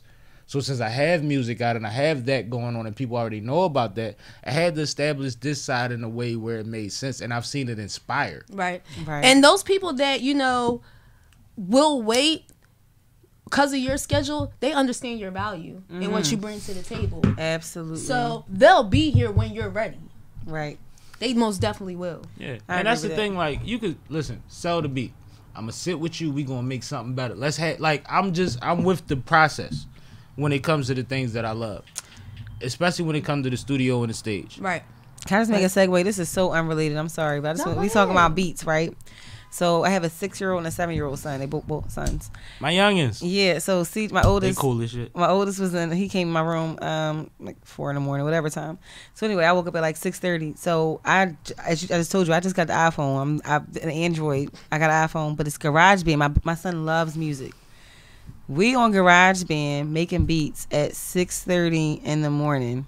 Like, I get up and I'm humming some Jay-Z song. I can't even remember what song it was right now. But I'm like humming it. Like, I wasn't even humming it. I don't know what I was doing, but he started making the beat to what I was saying. My son is 7. Like, I was like, yo, you want to go to music class? I was like, I'm going to get you. Start them early. Develop that ear. Yep. Start them early. You can never take that ear away. And that's why you see great musicians that say, well, they started out on one instrument, but now they play 12. Yes.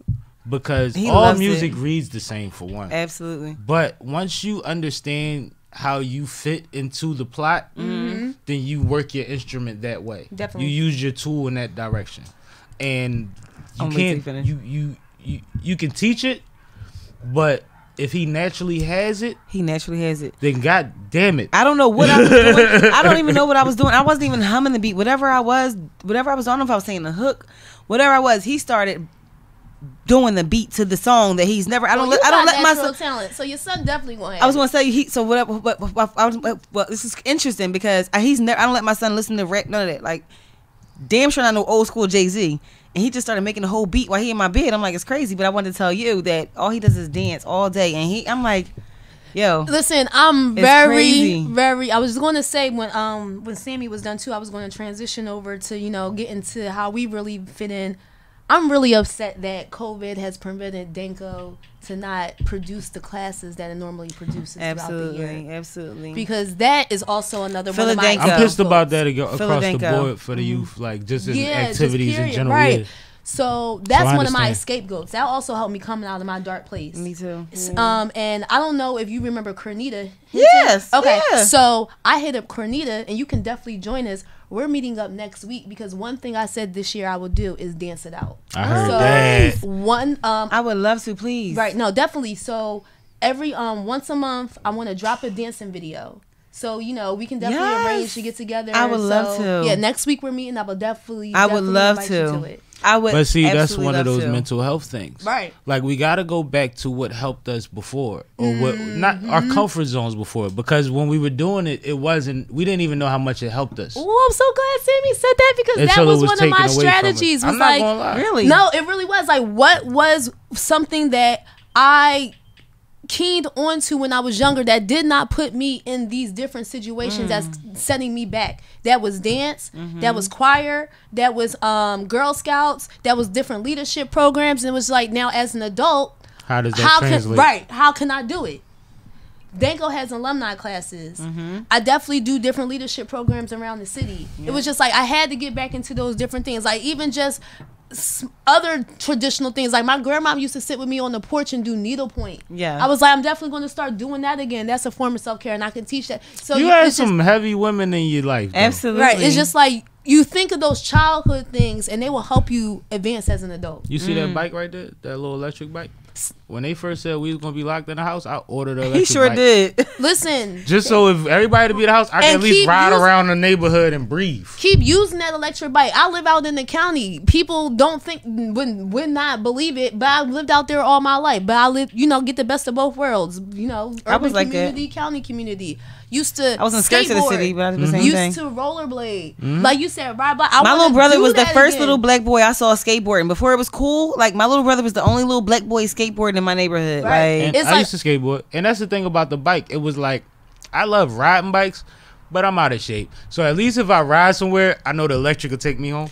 But it doesn't even matter if it's electric. It's just something that you know it was just that to was breathe. a part of your childhood. I used to do that shit. Can now It used to be to like as a an point adult. in the day every day that I would just go ride my bike. I'm trying to tell you, my It's little brother used to all be at the that. skate parks though. Like he used to be doing it. No, I remember Stevie them. Nicks. I What's the remember boy that. name? Stevie Nicks. Yes, my little brother used to be like. But I remember when your that brother shit. was doing all. You used to tell me about all that shit. Right. But no, But Sammie you gotta said it's support so that kind of real. stuff. Absolutely. That childhood I don't think I was so stuff supportive then, definitely but- helps you with your adulthood. But I ain't gonna lie, Absolutely. like my thing, and it was crazy because what you just said before all of this ties into it. Like my biggest thing was when you took away the thing that I knew kept me sane. So it was like I could take beatings, I could take punishment for months. I wouldn't give a fuck. You told me I couldn't play basketball. I had You take no dance and reason music from to me. be good. Right. If I was younger, dance. I had no reason to be good anymore because I used to work towards being able to still hoop. Because I knew hooping, I could go run, yell, scream, get all this shit out, push people around, and it was like a reset button for me. So Give me a after that was Donald taken class, away, and I'm but like you great. could take my TV, and I'll tell you how I was Listen, raised. I need a Donald class right now. For a my Donald or a back. Sean Lemire, I'm great. But hold up, I'm gonna tell you all this. Now my family owns barbershops. You know. Yes. My dad had a staple. barbershop when I was a kid. A staple in West Philly. Yeah. And I used to get in trouble in school or a bad report card or some shit. By the time I would get home, my TV would be going out of my room and it would be in the barbershop. So there was times when I went to the barbershop to get a haircut and my TV was up and I didn't even realize it. And all the barbers was making jokes like, so what you do this time? And I'm like, what you mean what I do? They like, we watching your TV, ain't we? What? Like, you talking about, like, I didn't get to hide from nothing. But see, that was that real love that was conditioned. Absolutely. No, it was a What real needed. thing. Absolutely. But the TV didn't bother me. You know why? Because I used to be on punishment so much. It was a scrutiny from them. I used to tape record all my shows on a motherfucking cassette tape. Right. And listen to it while I was on punishment. And I used to have a bunch of music on my little radio, and I only cared about music and sports. Right. So when you took the sports away from you can't take music away from music Right, is right, everywhere. Right. But when you took the Not sports for away me. from me, I had nothing to work towards as far as like day in, day out, just not being an asshole. Right. If my dad took my music, like my dad was like he was like, listen, you want to listen to oldies or you want to listen to jazz? And I used to always be like, oldies, right? Now, Font Productions know I love that good old Kenny G jazz. Oh don't my I? goodness. All these hits. No. That was For her to introduce that way is very nerving. Kay hates it. That's why I did it like that. She literally said, so my dad used to listen to this I did music that with intentionally, me. you know that, Kay. And now you know my reaction to Kenny G. It's not like that. It's woman. not like that. But I did that intentionally to Kay. Gotta be She sensitive to the hates time that shit. we in. I get you saying Exactly the time, right? It's the time. It's the time. She twerks to Kenny G riffs. I do. Kenny G at work, man. Fuck that. She twerks and I went to his concert on my birthday last year. Well, the year before. COVID, man, you lost a whole year with COVID. It was the year before. you know what's crazy? Yo, you lost a whole year. We lost a whole year. I've lost the entertainment year. I had a whole business year. We did. We were supposed to be I traveling. did great business at We was COVID. never supposed to travel. We were supposed to right before COVID shut down. We were supposed to do South We by had Southwest. we had 3-4. We had so many things. Every month we had somewhere we was But going hold up, that I know was we paid about to for. wrap up. Does everybody remember the beginning of COVID? Everybody was like, Ain't got wrapped when yet. people first birthday was like, oh, I missed my birthday. It was like, I got mine. We had a whole year now. Nobody I got did their have birthday. I was my judging birthday. people for that shit. I did too. I just went out of town. I was judging people for being upset, like pissed I know off he was. because COVID ruined their birthday. It's Now- like people are dying, yo. Not even that. Like Me, your you birthday, were here. I this lost one you. year, you're an adult. You're not 12.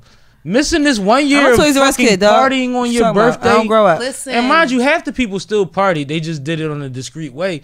So it was like, it didn't really ruin. You didn't get to have this bash. But you know, 1 what, year. Libra, it was kind of like it was letting up by our Right. birthday. But So there was like waves. Let me tell you. Well, my birthday. Those was people you talked who about was waves a long upset time ago. about celebrating their birthday, it was like for a lot of them, how can you not get creative? Right. Because I've had Zoom parties that was first of all, amazing. that's where I was going Amazing. with it. If I was the COVID- drunkest this year or last year on a Zoom. If COVID would have still been shut down for my birthday, I would have had a whole Zoom party with no problems. I would have sent too. what With was the TV in front of you like this. Right. I would have sent boxes to my little guests of what was needed. Like, here, this is what I want That'd you to have been heavy. have Yeah, and whatnot. party like that. favors. I'd be like, We rocking. I want you to wear this color and get dressed. I would have been so I feel you when you said for those people who were so upset, it was just like, it's 1 year. It's 1 year, and that's great. And you're still blessed to be here. Right. And you have social media for Right. people to give you fake and real love all day. And then it's just like, You never got as many birthday wishes as before Facebook. Right. So you good. and then it's Right. like now people are like, oh, well, I'm sending out party invitations for things. And on these things that I'm getting, it's like, because COVID shut down last year, it's like, no, I wouldn't even include that. Why are you had talking a about whole that? special reason of still, like you said, still being here. And then why are y'all planning shit that's massive, that's months ahead without knowing what the restrictions Right. is going to be around that time? You're Right. planning tentative things that involve people spending that Right. don't have any guarantees with their income. Right, and not now. even that. Like we said, telling your story. People don't think about their stories. How amazing. Granted, we are going through a very tough time. Just to sit down and say, in my time of the COVID-19 pandemic, this happened, but I was still able to do this. And I did something different. Right. Right. Like, I feel like when I sit You down forced and to do tell my different shit children now. these That's dope. stories, Yeah. it's just like, yeah, I was able to celebrate my birthday and do this and this. Say that No. with pride. Tell her what I was excited about when all the COVID and the rioting started. What's going to come out of it? Because I was about you know how that's crazy because my real mind shit, is like, on something else. The renaissances come from shit like this. Yeah. Right. So when Yo, that's crazy how I know when what I you was know saying, as though. many creatives as I'm I know, excited. I'm excited about the art that's going to come in the next, not even the next year. It I'm might be talking the about next, like, 5, 20 10, 20, because we're Exactly. talking about everything from paintings to films, All of it. to biographies, All of to it. whatever, like songs. All of this is going to, at some point, derive from what someone learned or gained or lost from these moments, and Right. that's what keeps people moving. Is that as much as government and life is fucked up, art exists. And that's why I said, Art does despite exist. everything, the one thing, the best thing that COVID could have done was sit everybody the fuck down to reevaluate life. I was going to say that earlier. I was going to say that way back. You know what's crazy? We did I survived appreciate that that? shit Hell, together. What? We ain't get sick of each other yet. What? We survived that shit together. We've been running around. I got sick of it. trying to figure shit Nobody out. in this room.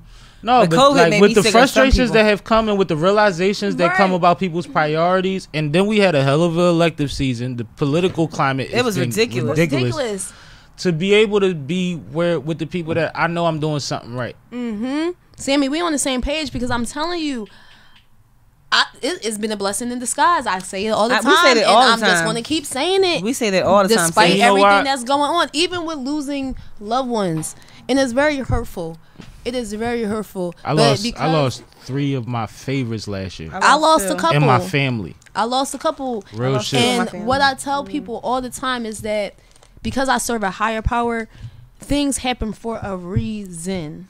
Absolutely. For a whole reason. And who's to say? First of all, none of our time is guaranteed here. Well, I've been And through the only thing enough. we guaranteed is death. Right. I've been So- through enough that I get it. know that I'm here for a reason. For a reason. I could have. And if you're Man. just not discovering your why now, again, that goes back into the wasted time. But you know what? Wasted I'm talent. comfortable. You know what's crazy? It seems like to a lot of people that I'm doing what I'm meant to do now. Mm-hmm. In my head, I'm still open to what I'm meant to do. Right. Of course. Because at the same time, this isn't difficult to me. Right. Right. I want to attack something. So that's why we go out our way, and people say, well, how do you do so many things socially in the community and this, that, and the third? Because I was raised to do so. Right. 2, that's something that it's not about me. Right. It's not something, like I say, I'm spoiled when it comes to a lot of things. When it comes to producing the content that people get, I have a lot of help. I want to go help other motherfuckers. I want to help other people. I want to show people That's my the whole passion and support purpose is to that help. makes you have the certain What did I post conversations on my social that media you earlier have this with month? people. Teach what you learn, right? I mean, Absolutely. if you die with it, you do a disservice. And your legacy is in what you teach. Right. Like I've said this a few times, and I don't want to keep saying it, but it really struck me one day. I had a conversation with somebody. We went to elementary, middle, and all that with. I went to high school with her, and she was like, "I'm on YouTube and I'm on Netflix and I'm on this and I'm on that, and I see all of these local people that have documentaries about them. Why don't you?" Right. She said, "When I'm watching them, you know they dope, but like real rap, you do a lot, Right. and for that you should." And I'm like, "You don't even understand." She like, "What do you mean?" I'm like, "I literally could care less." Because with what I see, Right. at some point, everybody else's documentary is going to mention me. And then y'all could do my shit. Right. I ain't ready yet. Because I want to help so many people I'm not ready that yet. it comes to a point in this story where they say, and then I met Sammie. And I feel like that's where I'm at, in the same place. And then I met especially in the back end. No, real shit. Real shit. Yeah. That's what it's about, because that means that you really did something for somebody else. I done made money, lost money, been in trouble, been out of trouble, went through all type of nonsense, done fuck shit, You ain't less the fuck only shit one. than has been done to me. Listen. But I don't resent any of that. I don't regret Right. it at Where all. I'm And at I tell now. people all the time, money is not a we ain't need about it the to money. survive, but Yeah. that is not a necessity to me, because it is meant to be spent. And I'm gonna be good anyway. So It is going to And come I've been and go. fucking sad with it. Right. Hello. That's where I was going with it. But That's you know what's where I was crazy? going with it. Yes. And that's like what is success to everybody? What is money to everybody? Right. Because if you really want to talk about cash, then me and my co-hosts have seen heights that people as adults haven't seen before we was even able to realize where we was at. But when it comes to stability, legacy, relationships, karma, energy, because when you get older you get big on energy. That's why Right. a lot of people get big talk on we about mentioned religion that the Right. whole time. Yep. when they're older. You know what I mean? We mentioned that numerous times. But I think that when it comes to all of that stuff, it's like, so what did you do that wasn't directly about you? Right. How did you support someone else's dreams? Like I said, I've helped friends, men, because we always talk about some of the shortcomings of men. One thing I need women to understand is I have more than a handful of homies that I've had to explain to that their mother, regardless of her flaws or her strong suits, the reason you have a problem with your mother is because you don't realize she's a woman. Right. And then Oh, how shit. much it, yep. So when it comes down to dealing with the outside world, he has to come to grasp with her first, right? Because she's there. Right. She's a factor. She's the biggest factor in his life emotionally, whether he wants to admit it or not. Right. Once he realizes, to a certain extent, especially if she's not with someone, you're her man, and you gonna take a little bit of bullshit with it. Because when she has to get in her thing, you have to support that. You can't look at it as a boy anymore. Right. She's held you down. Right. She's raised you to be able to be there for her in these moments. She's intentionally or subconsciously done that. Because I she probably pray raises that I did that her, with my boys. because she Absolutely. That's what raises I'm her trying to young do. man Absolutely. to be what she sees missing in young men Right. and men. And it's not Right? easy. That's It's definitely not my- easy. But that goal. doesn't make her perfect. Right. She Right. is Superwoman. When it wasn't the fucking thing in the fridge, she could feed you with her body. That's Superwoman.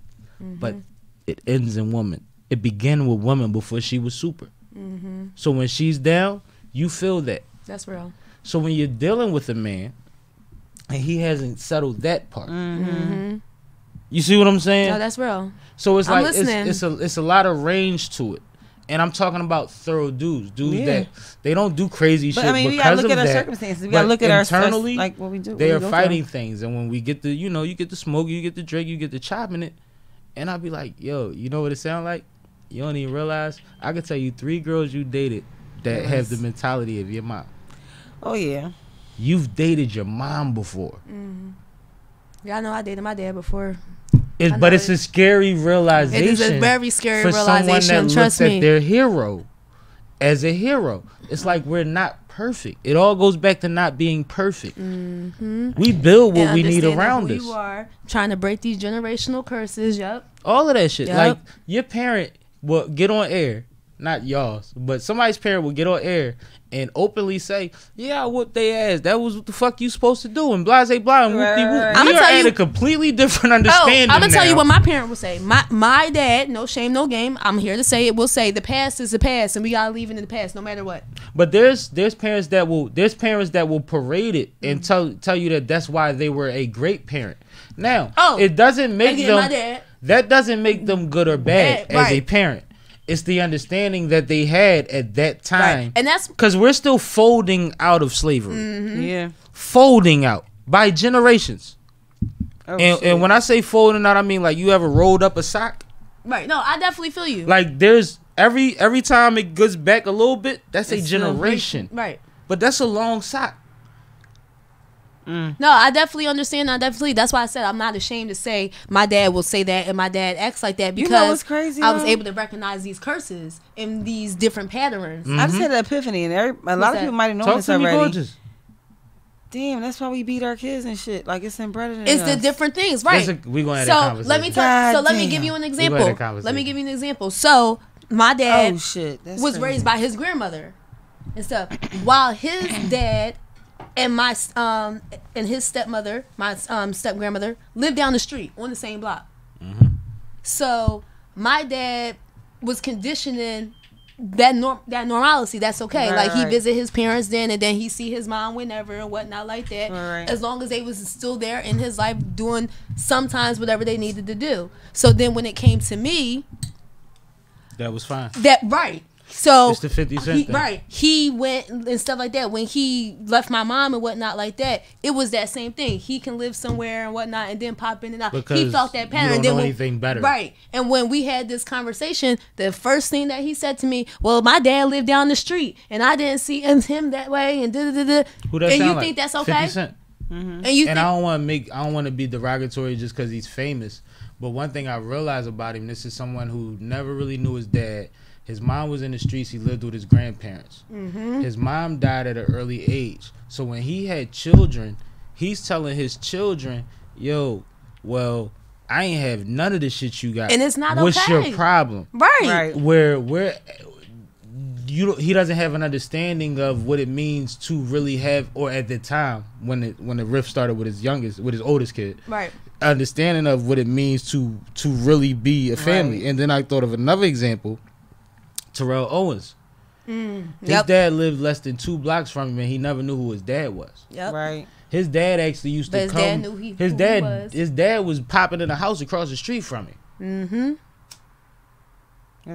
You see what I'm saying? Right. And this is what some people are dealing with, and everybody has the right to be broken until we realize that sometimes we looking for strength in people that we have to help be whole. Right. And that's where I was going with saying, because I had to, and like you said, I was looking for something within my dad, and I was like, no, I have to realize his lifestyle, how he grew up, his background, where he came from, and how now that is falling on me. Yeah, it's hurting me, it's affecting me as an adult, but as long as I'm recognizing it, and I recognize it to him as well, then I can now move forward with it. And I had a great father, great grandfather, well, have. And my dad's great. Like my dad's great. Like I don't have. It's nothing that I could think of really to complain about with them. But I remember last year, in the middle of everything that was going on, when all the social injustice had hit a fucking peak and everything, I literally sat in here and cried for them. Right. Because what I thought about was, if this is where we at now, and my dad is 70, mid-70s. Right. And my grandfather died at 78 in 2001. Right. What the hell was, like, to literally sit in the house as a human being and look at what's going on in the world and know it's nothing you could do about it except try to stay safe and make it home. Because you have no rights. Mm-hmm. That's crazy. Because we still don't. My grandparents, it was illegal for them to get married when they got married. Like, my grandma was white and her dad, and my grandpa was black. Is the fucking night. Right. That's why I said I can't even imagine. It was illegal. They got married before it was legal for them to be married. Mm. Well, my grandmother hid the portion. They had to hide the portion of our white family from everybody. Like, she had aunts that came and, like, they were neglected by the mother and father. Right. But the aunts would come around, spend money with them, give them money to buy material to make all the girls' dresses and all of that, you know, stuff like that. They would bring them stuff, they would visit, but they couldn't even tell people who these white women were. Right. You know what I mean? Well, my whole white family, this like, is a real thing. I have literal, like, my grandmama had a whole family before she had my mom and my aunts and uncles, and I had like aunts and uncles that are like literally white, and like they like disown my grandma because she married a black man. Like, well, I met him a few times. But, I do you one, and this ain't better. I do you one. My grandfather had a very bad relationship with his mother-in-law because he was too dark. Oh, that was my grandma. No, she was black. Not my grandma. My great. She was light skinned, which you know, and they was all light skinned. side. So probably a reason for that. But at this, I mean, we know it's a reason for that. But at the same time, this is a good man, own businesses and all of that. You know, solid. The things you look for in a husband. The colorism is real. My great grandma did the same thing. Real. My great grandma did the same thing to my And that's aunt. what I said. We have to address these different patterns that we start to see. And mind you, not the white woman. Mind you, my grandfather wasn't perfect. He did fuck shit and made excuses for it. I just heard what I said. I said not on the white side, on my dad's side. That means that was the black woman that was being was providing colorism to black people. That's fucked up. No, it's a reality. It wasn't even the white motherfuckers. But that's why black people do it. I mean, that takes us to the beginning of the conversation as far as what the past. Oh, I see you doing it. I see you, bro. I'm on your job. I'm on your job. But as far as what the past creates and what we working towards, but at the same time, you have to acknowledge it. Absolutely. You have to understand that it fucking exists. Like, my grandmother was a warrior, and my grandfather is damn near Martin Luther King, if you know what I know about what he's done for the people that surrounded him. Right.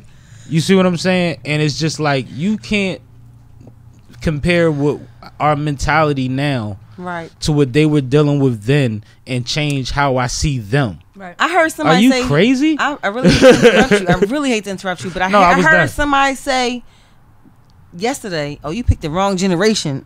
I was like, yo, that's so disrespectful. Like... But do you understand that? Hold up, huh? We can't pick our generation. No, let's go back to what I said earlier. No, he was saying like it was in regards to racism. That something happened to them. It was a white person that did something towards their child, and she was like, "Yeah, you picked the wrong generation." I'm like, "Yo, that's kind of like fucked up." Like, right? Like, now let me explain something about generations, and this is something that we should all take pride in. We should. Early on, I said that we are hip hop. That's our culture. As a conglomerate, everybody in this room, we come up through that. We respect that. We live by a lot of rules, if not all of them, that exist in that as far as respect. Right. No one entity has done more for racism, for fucking sexism, for fucking genocide, for fucking classism than hip hop. Right. No one thing has ever done it. Yeah, that's very true. To the level that hip hop is. All right, so I do you one better. This is when it's one better. When did hip hop start? I was born in 82. Me too. Okay, I was born in 89. That means that our generation did it.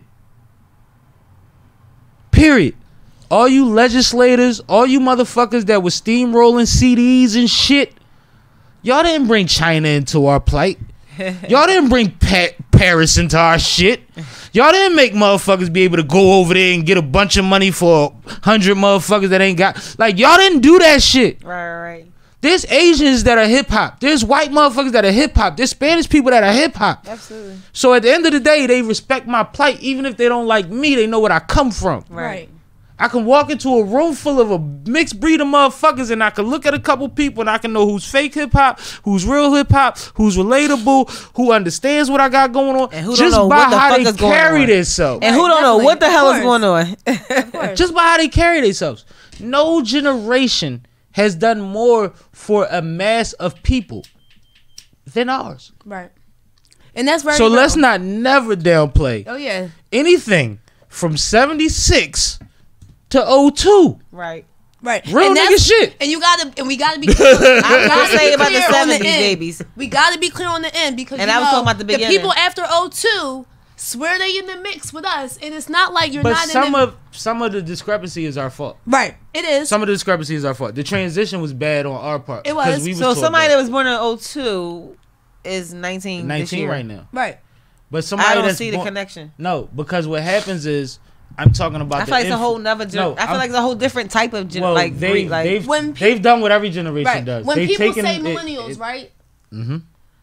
A lot of older people just relate millennials to youth, and Mm-hmm. it's not not just that. It's not it at all. Yeah. So now, I'm talking about art though. Right. So when it comes down to 02, I'm talking about the influence artistically. When we talk about the golden age of hip hop, let's keep it hip hop. That's my point. That's what I was getting. Motherfuckers still include up to 05, I'm pretty sure, as far as like, it was still rocking just on a different wave. But what happens is we go into Kanye eras. We go into all type of eras where these kids took what they learned and they used it their way. There's nothing wrong with that. But what I'm saying is the part before it all got disbanded, because around 02 to 05 or right after that is where it became like, oh, now it's mumble rap. Now it's this. No, we were bringing people together. Came out around 05. We was bringing people together that whole time. Regardless of whether you like, you're not supposed to like everything. Regardless of what your twist was, we was bringing the people together. We got so successful that we started breaking our own shit down. Right. Okay, I get what you're saying. I'm just still relating it to hip hop because art has an influence on culture. It has influence on the youth. Just like them 10 years straight that you wasn't hip hop if you wasn't a gangster. It's part of the reason these youngins is running around crazy right now. Right. Oh yeah, it's repeating itself. And it was one of the scariest times of hip hop for me. As somebody that really digs into this shit, really, man, when the house was Run's house, I was the kid rocking shells. Like, I've been in this shit. Let me tell you, I was at a like, Busta Rhymes I care concert. about this shit. The first time I ever seen anybody, like, this is crazy shit, but the first time I ever seen anybody, like, hurt at a concert, a nigga got killed at the Busta Rhymes concert on Drexel campus when I was, like, 10. I'm trying to remember my first. I think it was a Ludacris concert.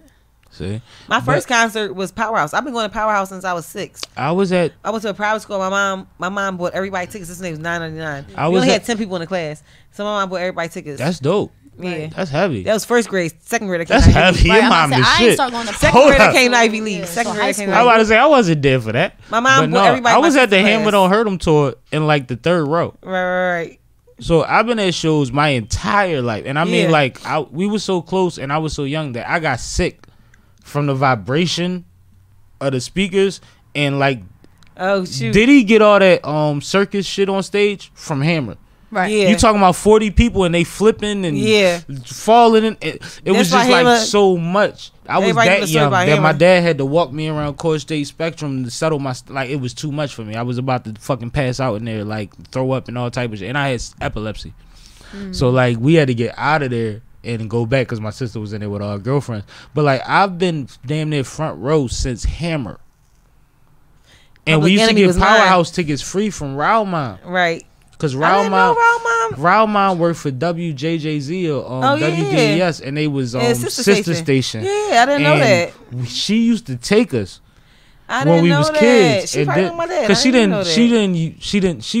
she could have got more tickets, but she's, I get one for my son and his friend. Right. Yeah. She used to take us, and then when we got old enough, she used to drop us off, and then we got old enough, so I used to go to, like, Powerhouse was like going to the neighborhood basketball. We went to the Powerhouse a lot. So we went to the same middle school, so we had the Monster Jam. I never went to the Monster Jam because it was always the same day as Powerhouse.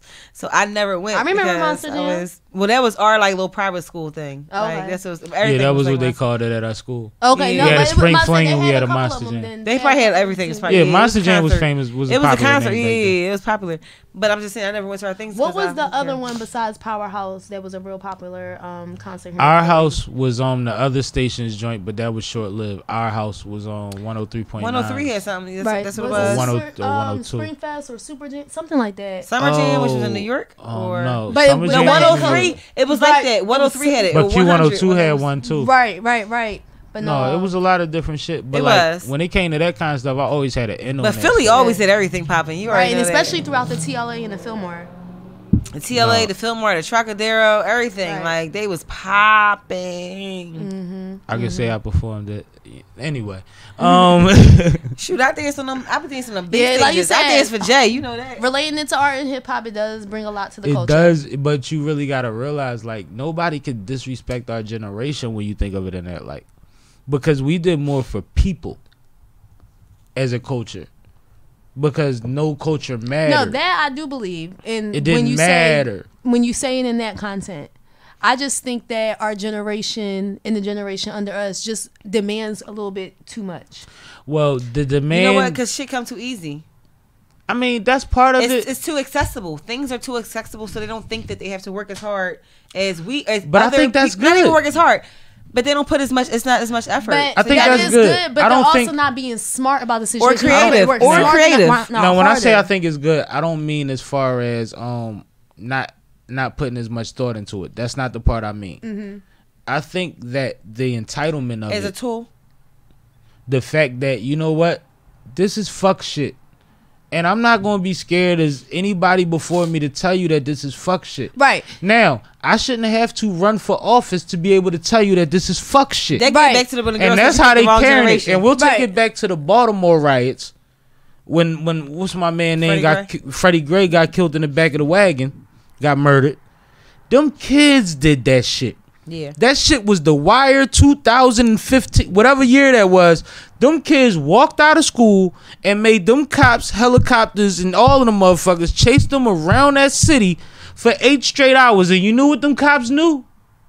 What? You What's that? better not touch them. Right. But Because this there's is not a goon out here yet. But this is what I mean when I say like being The kids have that. I like that energy. Because I get what you're saying and just speaking it like on what we, you know, the revolution and what we try to overcome. But a lot of what we try to overcome sometimes is like, when you think about it, how much needs to be addressed. That's And I'm not our job. Our job is to direct the traffic. Yeah. I'm going to have to agree to disagree if I say that. I think it is. But why do you disagree? I disagree because, like I said, when we are demanding too much, and like I said, I look at the overall aspect. What you I mean don't by know, demanding too Yeah. much? Like, what's that? when we bring light to a lot of situations, let's take it as in the LGBT community, and then a lot of stuff with the black community, and then let's say some things with politics. Mm-hmm. Yeah, we need to address these things, but every little thing doesn't need to be addressed because that can come in along with the things that we Pick are your battles. already- So you're saying pick your battles. Absolutely. I believe in so picking your I battles. feel like that's when I say our generation right now and the generation I'm in demands a little bit too much, and why we're at the state of some of what they and this is why you can say that you can't disrespect us, but why people are giving the disrespect. But this is, now the disrespect is going to come regardless. It is going to come That's regardless. first and foremost. Let's not never fool ourselves Right. and say that It is there's gonna a come right way to regardless. do this thing. There's no right way to be rebellious. Right? No, definitely. Because if you do it their way, it doesn't matter. They control that. Right? Now, what I'm talking about is the fact that us, like, I'm damn near 40. You know what I'm saying? I know plenty. I don't have the same energy I used to have. I don't have the same needs I used to have.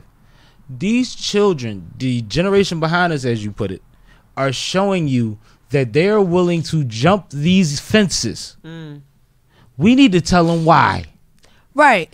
And I agree with when that. I say we need to When tell they say them like, I why, blame you, I blame your old head. Right. Like, that's Like- and that's what I agree said with about that. I'm hip-hop just in the saying streets, that like- it's a way to tell them why, and it's a way that But they when can we- go By about example. jumping the fence. Lead by no, example. but Right, what I'm because- saying is they're going to jump the fence. That's a given because they don't have any. But give them the direction and they guidance. have Right. energy and no direction. Right. What I'm saying is once we see that, when you say we have too many things, like we're getting into every little thing, that's when we direct that energy into the bigger things to make it fold into something that Again, makes I the gotta most agree sense. to disagree because I wouldn't say to wait until then to direct that energy No. because that energy is very well escalated. Well, I'm not saying we and- should wait. What I'm saying is we actually counted their generation out. We told them they didn't give a fuck. And what we saw last year and a couple years preceding that, because I'm not going to act like last year's uprising was the first time, because these Oh, yeah, kids have definitely been wasn't. leading, like I said, Yeah. since before Baltimore. But they showed us that they care. Yeah, They oh yeah, showed definitely. us that they believe that they're supposed to be counted. Now we need to teach them how to go about it. Now, the reason I said waited until is because they were already counted out. That's where I say we're at fault. Because a lot of people in our generation just looked at them and was like, all they want to do is sit in the house and play video games. But we don't realize that they're online. Right. We don't realize they're building relationships with people in other countries via video games. They have different standards and ideas that they're translating to these other countries through music, video games, chat rooms, all type of things that have been going on since AOL that we really don't know how to gauge because, like I said earlier, these things are so new. Right. And I hear you. They're and like so I said, and new. I agree with you So on that the only aspect. reason I said wait, it's just still not a healthy balance. The only reason I said wait is because it was like they actually had to prove us wrong. That's our fault. Now that we've realized that we counted them out too early, what are we going to do about that shit? Because we have organizations, we have people, we have platforms, we have direction, we have direct connections. Us in our city and around have connections to people that are in positions of power in and out of the streets, from politicians to people that can really ride through the neighborhood and tell everybody shut the fuck up and sit down for a minute. Right.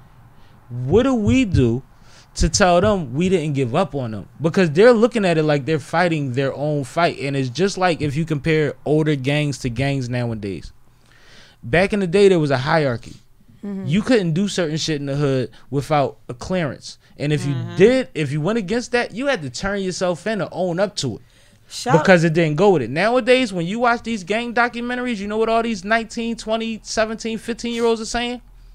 There is no hierarchy. We just do us under this flag. Ridiculous. But you know what I want to do? Shout out to you and the interview you did with what's his name? How you pronounce it? UGP. The one from Nickel 9. Nickel 9. UGP Nickel. That's my cousin. Right, UGP Nickel. I know you said that. So, but what he said was, so he's from Chester and he's moved to Compton. No, I'm sorry. Forget Compton. Sorry, Old Bay. From the Bay. Sorry, the Bay. But what he was saying was that that's where the Black Panthers started, and that they don't have. And what resonated with me was that they don't have any no gangs in the there, right? Because of the community. Right, and that's why I said like that's Philly. why I said I understand. But being that there's already like gangs and stuff here, how, not that it's how, because it's definitely a how to do it.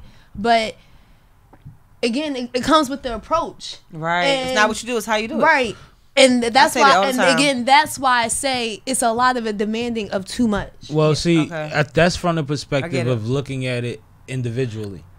Now, just like I said that I think it's different. all right, look at it like this. We had a conversation about state property. I had a conversation with somebody earlier when I was getting my hair done about state property. And I was saying that you're going to have conflict at some point when you put a bunch of people from all over the city in one group and just make them a unit that's not originally a unit. They don't owe anybody anything. But when you do that with a common goal, then there's a unified voice. Absolutely. Then there's help to bear the weight of it. Okay. And that's when it's not too big a undertaking. It's one of those things where we can multitask. We don't have to only focus on 1, 2, 3, 4, 5. You and her can go over there and handle 1. Right. Me and her can go over here and handle 2. All right. So I have a question for you. That's one of those things we got to figure out. But it's a new thing. We're at a new position in life, in society. Hi. This is Juice from Elevated Entertainment. Is this Font Production? Hi, this is Kay with Font Production. I am calling because I like to get some information on getting my business in order. Okay, let's see what you have already. Do you have an LLC?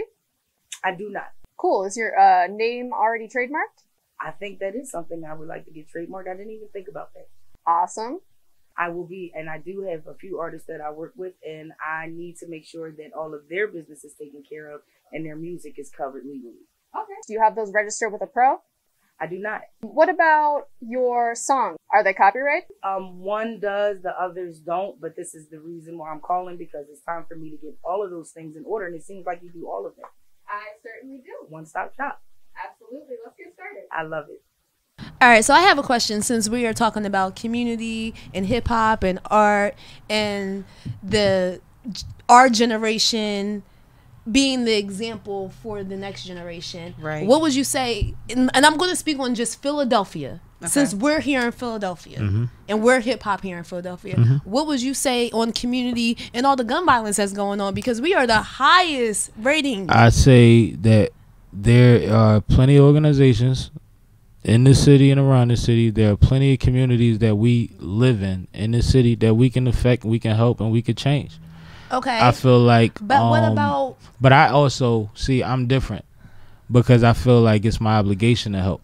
Okay, and I respect. And I don't think that that's nobody else's direct responsibility within reason. Right. No, and I definitely respect that, and I believe we're all three of us on the same page right there. But what about for the music, like the music artists and the music that they put out, like their lyrics influence. So is the art imitations life, or does light imitate art? Is one thing I want to say, but I always think that too. I think that regardless which way it is, I think that we have to be conscious about the things and the messages that we convey and the things that we have to that we put out. Now, as somebody that's an artist that deals with a lot of and artists, that's why I wanted to ask you. But you don't talk. But also.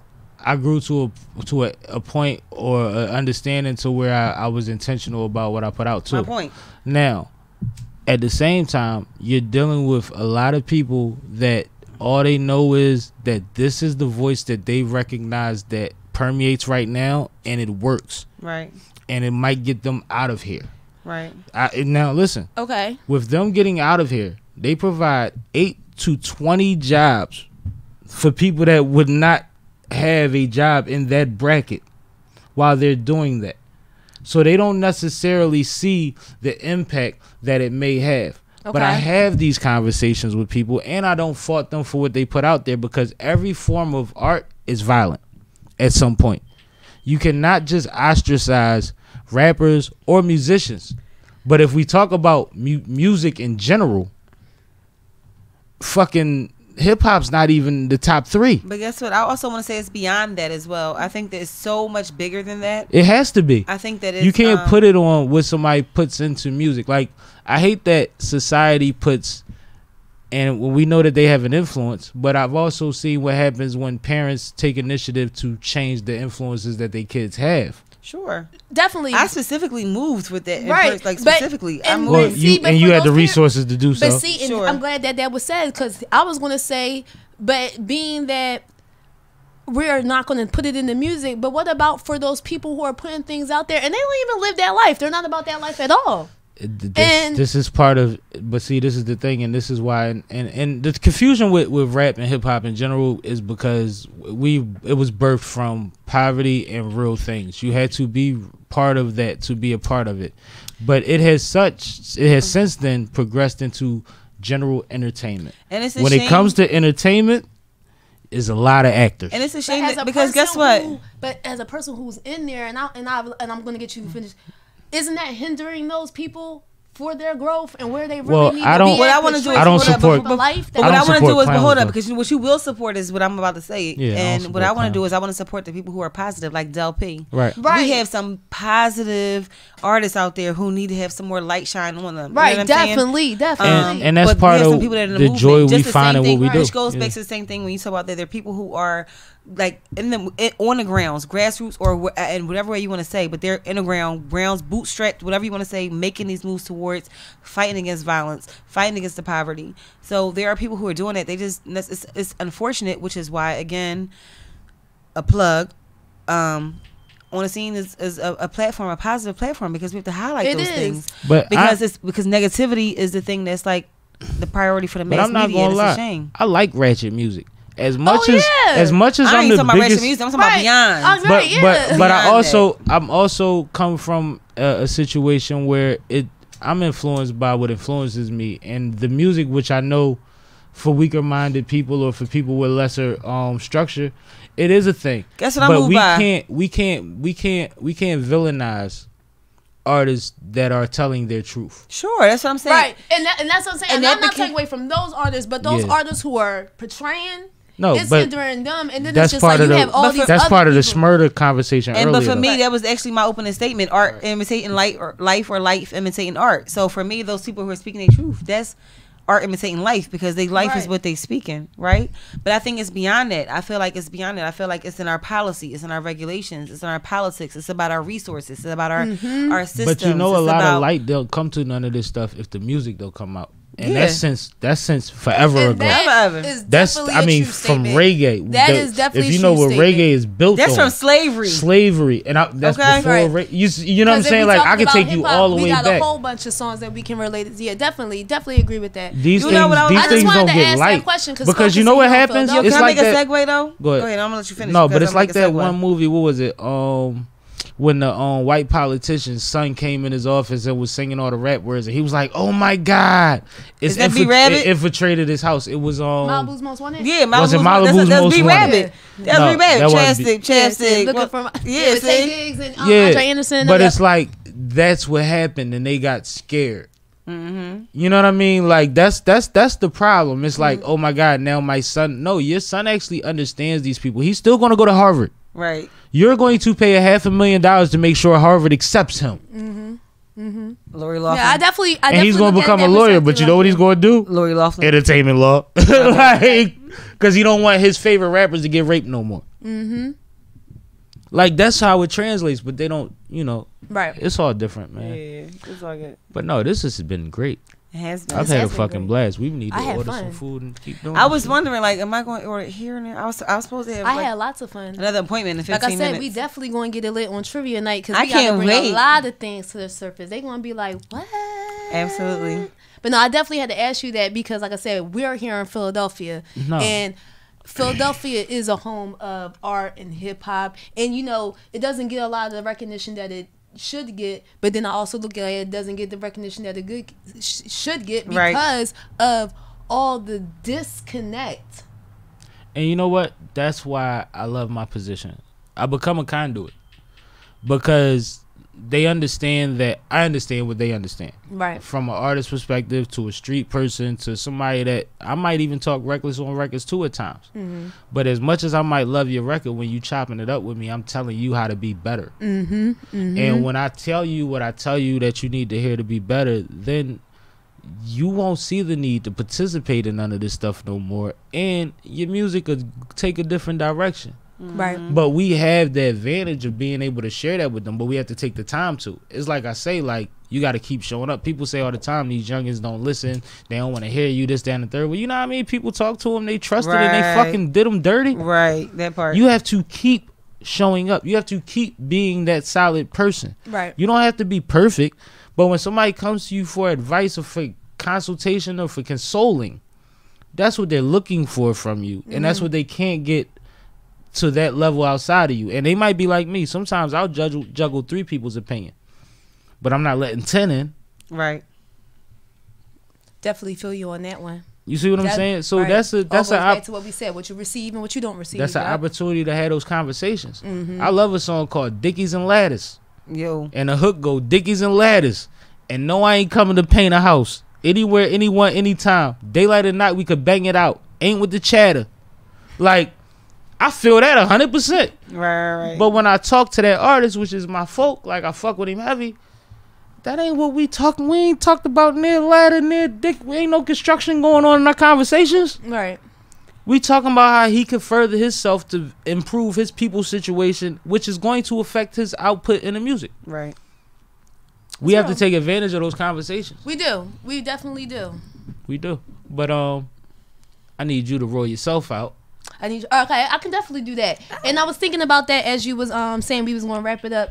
So as you know, closing out my month, I just want people to understand that they are worthy. So I have a question for both of you. Oh. Can you please share with me how you are worthy? So I'm going to start with Queen here. Okay. So I am worthy because I realize my passion and my purpose, and I'm walking in that. And through that, I am helping others through information through On the Scene magazine. Awesome. Ooh, you definitely are helping others, and keep doing that and striving in your purpose. Thank you.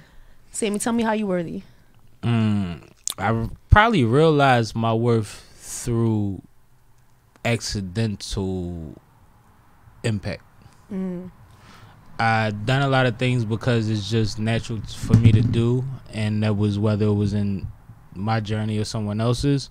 And in the long run, I realized what my impact was. Right. And that made me realize my worth in this world. Like, my mom has told me for years, you should teach.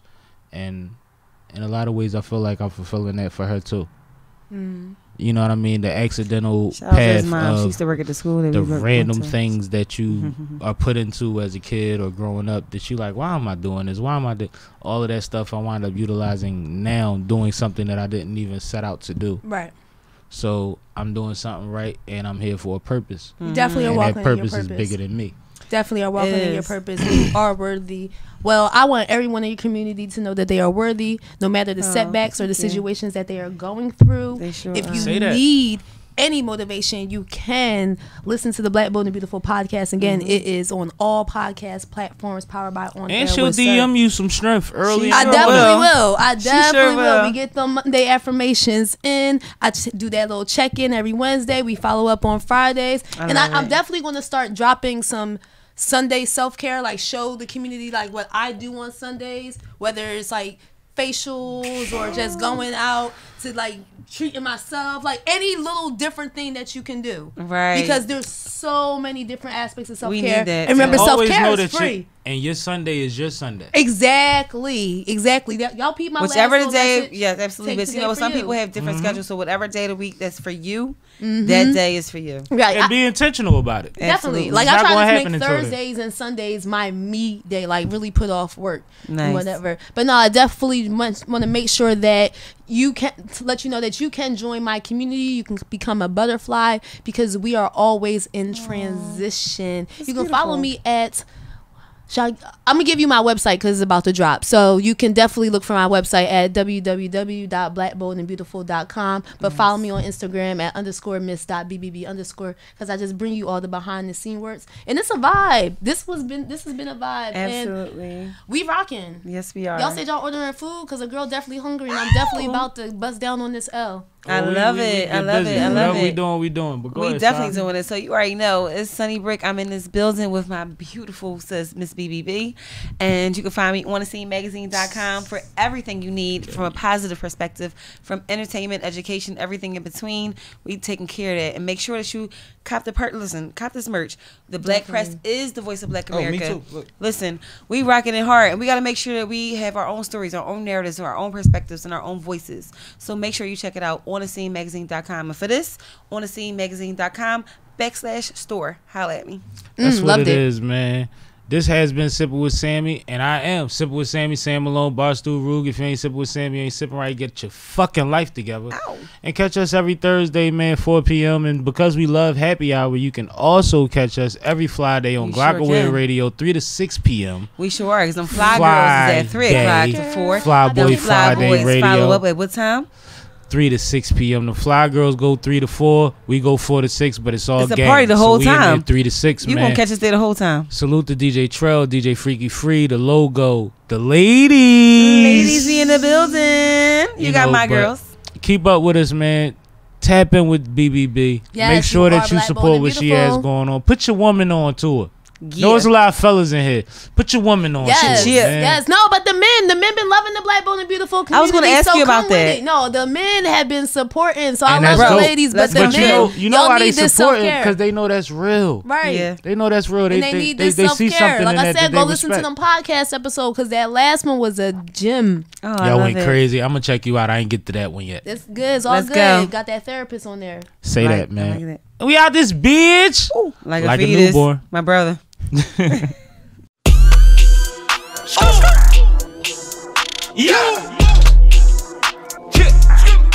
them. I swear.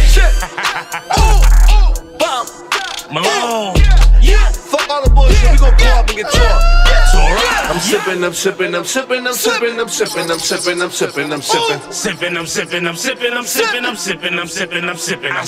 Tonight we gon' go get drunk. Tonight we gon' go get fried. Jump in the wheel and slide. I don't give a fuck about a DUI. I'm sippin'.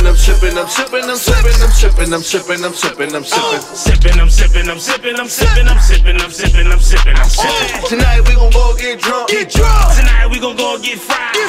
Jump in the wheel and slide. I don't give a fuck about a DUI. Tap the bottom, crack the bottle. Pour it up and take a sip. For the dead, we don't pour it out. We pour it up and get lit. They don't want us waste a drip. They don't want us waste a drip. Your body gone, but your soul here, so you lit through me out this bitch. Treat it out like a model, and the model like a ladder. Fuck the poetic shit. I brush it like Chicago. Tonight we going full throttle. Yeah, we going full throttle. You say, make him do what you say. We ain't drinking no Moscato. 2 can't pass me the EJ. Shorty looking at me like she need a leg. Bad bitch, now I fuck her up. Now much time I need a DNA. Party in hall with my soldiers. Woke up with a hangover. Hit the ball, then I got another shot. Just so I can get back sober.